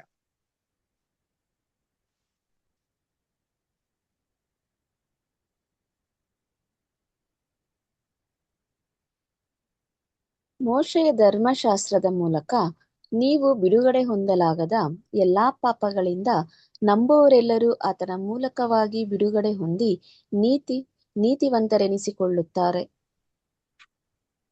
ಅಲ್ವರಾ? ಮೋಶೆ ಧರ್ಮಶಾಸ್ತ್ರದ ಮೂಲಕ ನೀವು ಬಿಡುಗಡೆ ಹೊಂದಲಾರದ ಎಲ್ಲಾ ಪಾಪಗಳಿಂದ ನಂಬುವವರೆಲ್ಲರೂ ಆತನ ಮೂಲಕವಾಗಿ ಬಿಡುಗಡೆ ಹೊಂದಿ ನೀತಿವಂತರೆಂದು ಎನಿಸಿಕೊಳ್ಳುತ್ತಾರೆ. ನೋಡಿ ಕ್ರಿಸ್ತನ ಪ್ರೀತಿಯ ಸಹೋದರರೇ, ಇದೇ ಒಂದು ವಾಕ್ಯ ರೋಮಪುರದವರು 8ನೇ ಅಧ್ಯಾಯ 3ನೇ ವಾಕ್ಯ ಹೇಳ್ತಾ ಇದೆ, ಯಾವ ವಿಷಯ ಧರ್ಮಶಾಸ್ತ್ರ ಮಾಡಕ್ಕಾಗ್ಲಿಲ್ಲ ಅಂದ್ರೆ ನೀತಿವಂತರ ಮಾಡಕ್ಕಾಗ್ಲಿಲ್ಲ, ಆದ್ರೆ ಯೇಸು ಕ್ರಿಸ್ತನನ್ನ ನಂಬಿದ್ರೆ ಸಾಕು. ನಾವೇನು ಧರ್ಮಶಾಸ್ತ್ರ ಫಾಲೋ ಮಾಡ್ಬೇಕಾಗಿಲ್ಲ, ಮನಪೂರ್ವಕವಾಗಿ ನಂಬಿದ್ರೆ ಸಾಕು. ನಾವೇನಾಗ್ತೀವಿ? ನೀತಿವಂತರಾಗ್ತೀವಿ. ಇಲ್ಲಿವರೆಗೆ ಇದೇ ನೀತಿ ನಡೀತಾ ಇದೆಯಾ? ಇದೇ ಲಾ ಯೂಸ್ ಆಗ್ತಿದ್ಯಾ ದೇವ್ರ ಮುಂದೆ? ಇವತ್ತು 2 ನೀತಿ ಇದೆಯಾ? ಒಂದು, ಧರ್ಮಶಾಸ್ತ್ರವನ್ನು ಅನುಸರಿಸಿ ನೀತಿ ಆಗ್ಬೋದು, ನೀತಿವಂತರಾಗ್ಬೋದು ಅಂತ ಏನಾದ್ರು ಇದೆಯಾ? ಇಲ್ಲ ಯೇಸು ಕ್ರಿಸ್ತನ ನಂಬಿದ್ರೆ ನೀತಿವಂತರಾಗ್ಬೋದು ಅಂತ ದೇವ್ರು ಇಟ್ಟಿದಾರ? ದೇವ್ರ ಯೋಜನೆಯಲ್ಲಿ ಏನಿದೆ ಇವತ್ತು? ಅಷ್ಟೇ. ನೀನು ಧರ್ಮಶಾಸ್ತ್ರದಲ್ಲಿ ಹುಟ್ಟಿದ್ರು ಸರಿ, ನೀನು ಯಹೂದಿನಾಗಿದ್ರು ಸರಿ, ಅನ್ಯ ಜನನಾಗಿದ್ರು ಸರಿ, ನಿಮಗೆ ನೀತಿ ಬರ್ಬೇಕಾದ್ರೆ ಯೇಸು ಕ್ರಿಸ್ತನ ನಂಬಲೇಬೇಕು. ಏನಂತ ನಂಬೇಕು ಕ್ರಿಸ್ತನ ಪ್ರೀತಿಯ ಸಹೋದರರೇ?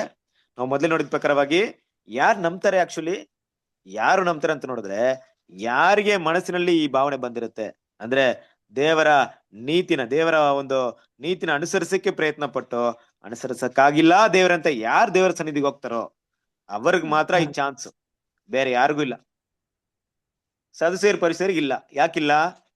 ಯಾಕಿಲ್ಲ ಅಂದ್ರೆ ನಾವು ಕರೆಕ್ಟ್ ಅಪ್ಪ, ನಾವು ಪರ್ಫೆಕ್ಟ್ ಆಗಿದೀವಿ, ನಾವು ಎಲ್ಲಾ ಆಜ್ಞೆಗಳನ್ನ ಕರೆಕ್ಟ್ ಆಗಿ ಫಾಲೋ ಮಾಡ್ತಾ ಇದೀವಿ, ನಮ್ಮಲ್ಲಿ ಏನು ಮಿಸ್ಟೇಕ್ ಇಲ್ಲ, ನಾವು ಅಬ್ರಾಹ್ಮಣ ಮಕ್ಕಳು ಹಂಗೆ ನೆಲ್ಕೊಳ್ಳೋರಿಗೆ ಇಲ್ಲ. ಯಾಕಂದ್ರೆ ಅವರು ಆ ಪಾಪದಿಂದ ಬಿಡುಗಡೆ ಹೊಂದಬೇಕಂತ ಭಾವನೆನೇ ಇಲ್ಲ ಅವ್ರಿಗೆ. ಆದ್ರೆ ಇದು ಯಾರಿಗ ಮಾತ್ರ ಅನ್ವಯವಾಗುತ್ತೆ?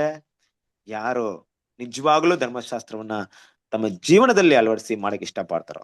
ಅದೇ ರೀತಿ ಇವತ್ತು ದೇವ್ರ ಮಕ್ಕಳು ನಮಗೂ ಕೂಡ ಇದೇ ರೀತಿ ಅನ್ವಯವಾಗುತ್ತೆ. ಯಾವ ರೀತಿ ಅಂದ್ರೆ, ನಾವು ನಮ್ಮ ಹಳೆಯ ಮನುಷ್ಯನ ಪಾಪ ಸ್ವಭಾವಗಳನ್ನ ಅರ್ಥ ಮಾಡ್ಕೊಬೇಕಾದ್ರೆ, ಅಲ್ಲಿಂದ ಕ್ರಿಸ್ತನ ಸನ್ನಿಧಿಗೆ ಬರ್ಬೇಕಾದ್ರೆ ನಮ್ಗೆ ಏನ್ ಅನ್ಸುತ್ತೆ?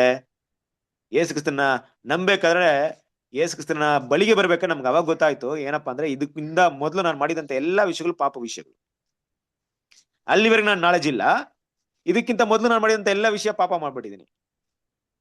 ಆಗ ದೇವ್ರು ನನಗೆ, ಆಯ್ತು ಪಾಪ ಮಾಡಿದ್ಯಲ್ಲ, ಇನ್ಮೇಲೆ ನಿನ್ಗೆ ಧರ್ಮಶಾಸ್ತ್ರ ಕೊಡ್ತೀನಿ, ಇನ್ಮೇಲೆ ಧರ್ಮಶಾಸ್ತ್ರ ಫಾಲೋ ಮಾಡಪ್ಪ, ನೀನು ಸುನ್ನತಿನ ಮಾಡ್ಕೊಂಡ್ಬಿಡು, ಧರ್ಮಶಾಸ್ತ್ರನ ಫಾಲೋ ಮಾಡು, ನೀತಿವಂತರಾಗಿ ಅಂತ ಏನಾದ್ರೆ ಹೇಳ್ತಿದ್ರೆ ನಮ್ಗೆ? ಇಲ್ಲ.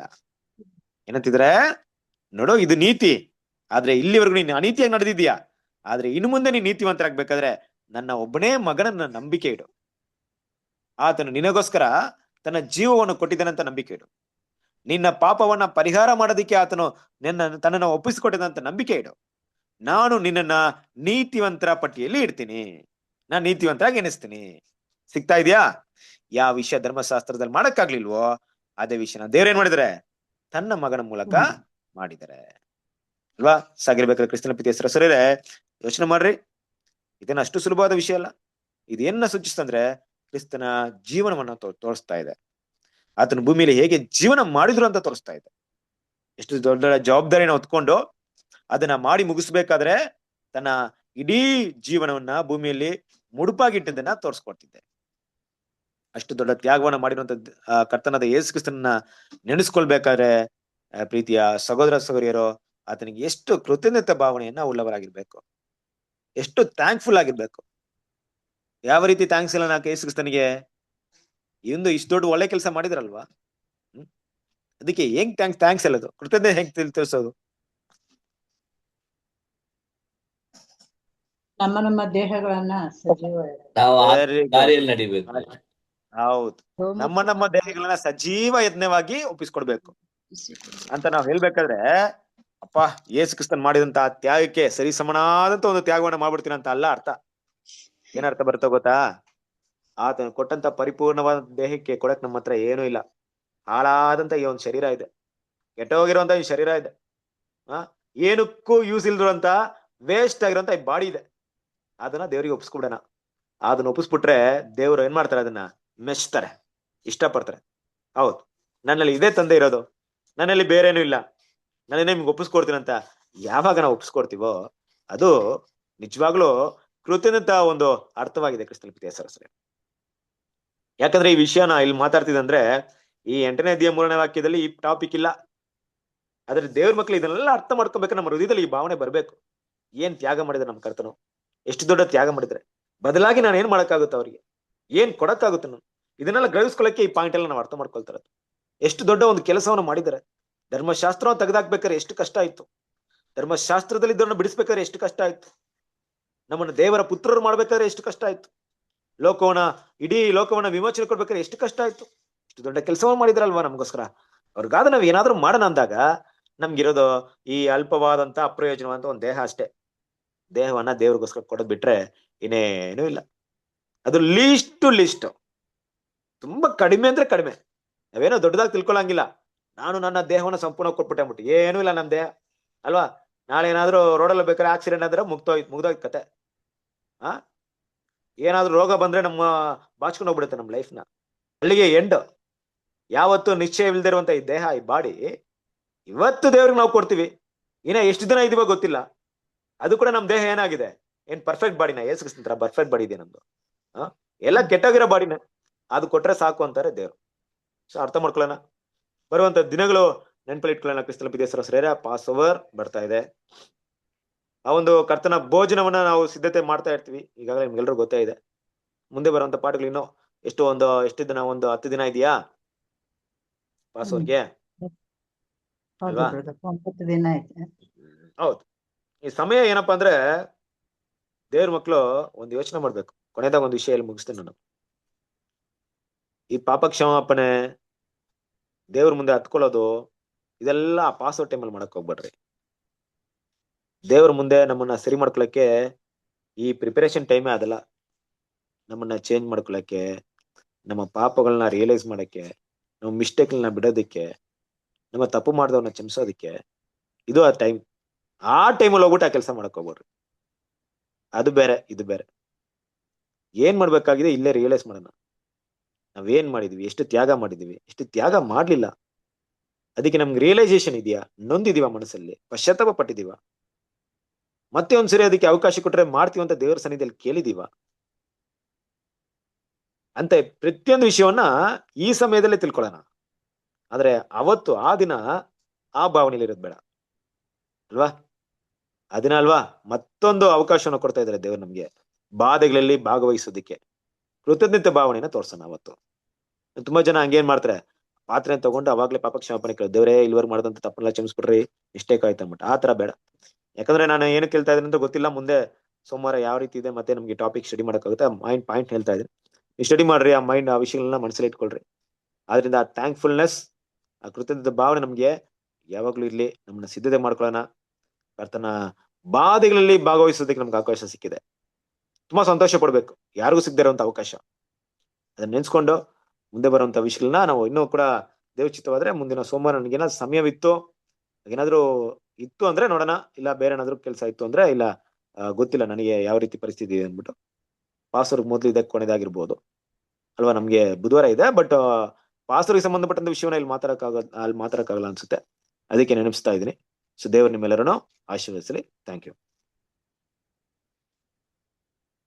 ಕ್ರಿಸ್ತನ ಪ್ರೀತಿಯ ಸಹೋದರರೇ, ಕೊನೆಯದಾಗಿ ಇವತ್ತಿನ ರಾತ್ರಿ ಗೀತೆಯನ್ನು ಓದಿ ಮುಗಿಸೋಣ. ಯಾರು ಓದ್ತೀರಾ? ಓದ್ಲಾ ಬ್ರದರ್? ಹಾ, ಓದಿ ಸಿಸ್ಟರ್. ಮಾರ್ಚ್ 23. ಆದುದರಿಂದ ನೀವು ಈ ಸಂಗತಿಗಳನ್ನು ತಿಳಿದವರಾಗಿ ಈಗಿನ ಸತ್ಯದಲ್ಲಿ ಸ್ಥಿರವಾಗಿದ್ದರೂ ಇವುಗಳನ್ನು ಯಾವಾಗಲೂ ನಿಮಗೆ ಜ್ಞಾಪಕ ಕೊಡುವುದಕ್ಕೆ ನಾನು ಎಂದಿಗೂ ಅಲಕ್ಷ್ಯ ಮಾಡುವುದಿಲ್ಲ. 2 ಪೇತ್ರ 1:12. ಸತ್ಯದಲ್ಲಿ ಸ್ಥಿರವಾಗಿ ಎಂದರೆ ನ್ಯಾಯ ಪ್ರಮಾಣದಲ್ಲಿ ಮತ್ತು ಸಾಕ್ಷಿ ವಿಷಯದಲ್ಲಿ ಎಚ್ಚರಿಕೆಯಿಂದ ಅದನ್ನು ಸಾಬೀತುಪಡಿಸಿರುವುದನ್ನು ಸೂಚಿಸುತ್ತದೆ. ಯೆಶಾಯ 8:20. ಮತ್ತು ಇದರ ಪರಿಣಾಮವಾಗಿ ನಾವು ಆದ್ದರಿಂದ ನಮ್ಮ ನಂಬಿಕೆಯು ಸ್ಥಿರವಾಗಿದೆ ಮತ್ತು ಕದಲಿಸಲಾಗುವುದಿಲ್ಲ. ನಾವು ಯಾರನ್ನು ನಂಬಿದ್ದೇವೆಂದು ನಮಗೆ ಗೊತ್ತಿದೆ. ಕರ್ತನು ಒಳ್ಳೆಯವನೆಂದು ನಾವು ರುಚಿ ನೋಡಿದ್ದೇವೆ. ಆತನೊಂದಿಗೆ ಮಧುರವಾದ ಐಕ್ಯದಲ್ಲಿ ಪಾಲು ಹೊಂದಿದ್ದೇವೆ. ನಾವು ಆತನ ಸಾತ್ವಿಕ ಮನಸ್ಸು, ನಂಬಿಕೆ ಮತ್ತು ದೇವಭಕ್ತಿಯಲ್ಲಿ ಎಷ್ಟರ ಮಟ್ಟಿಗೆ ಪಾಲು ಹೊಂದಿದ್ದೇವೆಂದರೆ ಸಂತೋಷದಾಯಕ ಮನವರಿಕೆಯು ಆತನ ಪೂರ್ಣತೆಯ ಕೃಪೆಯು ಐಶ್ವರ್ಯಕರವಾದ ಯುಗಗಳ ದೈವಿಕ ಯೋಜನೆಗಳಲ್ಲಿ ವ್ಯಕ್ತವಾಗುವುದರೆಡೆಗೆ ಕೊಂಡೊಯ್ಯುವುದು ಮತ್ತು ಆತನ ಯೋಜನೆಯ ವಿವಿಧ ವೈಶಿಷ್ಟ್ಯವನ್ನು ನೋಡುವುದಕ್ಕೆ ನಮಗೆ ಅನುಮತಿ ಸಿಕ್ಕಿರುವುದು ಮಾತ್ರವಲ್ಲದೆ ಅದರ ಅವಶ್ಯಕತೆ ಮತ್ತು ಸಮಂಜಸವಾದ ಅದರ ಎಲ್ಲಾ ಸಿದ್ಧತೆಗಳನ್ನು ಪರಿಪೂರ್ಣವಾದ ತಕ್ಕ ಕಾಲಗಳಲ್ಲಿ ಮಹಿಮೆಯಿಂದ ಹೊರಬರುವಂತಹ ಸಂಪೂರ್ಣ ನೆರವೇರಿಕೆಯನ್ನು ನೋಡುವುದಕ್ಕಾಗಿದೆ.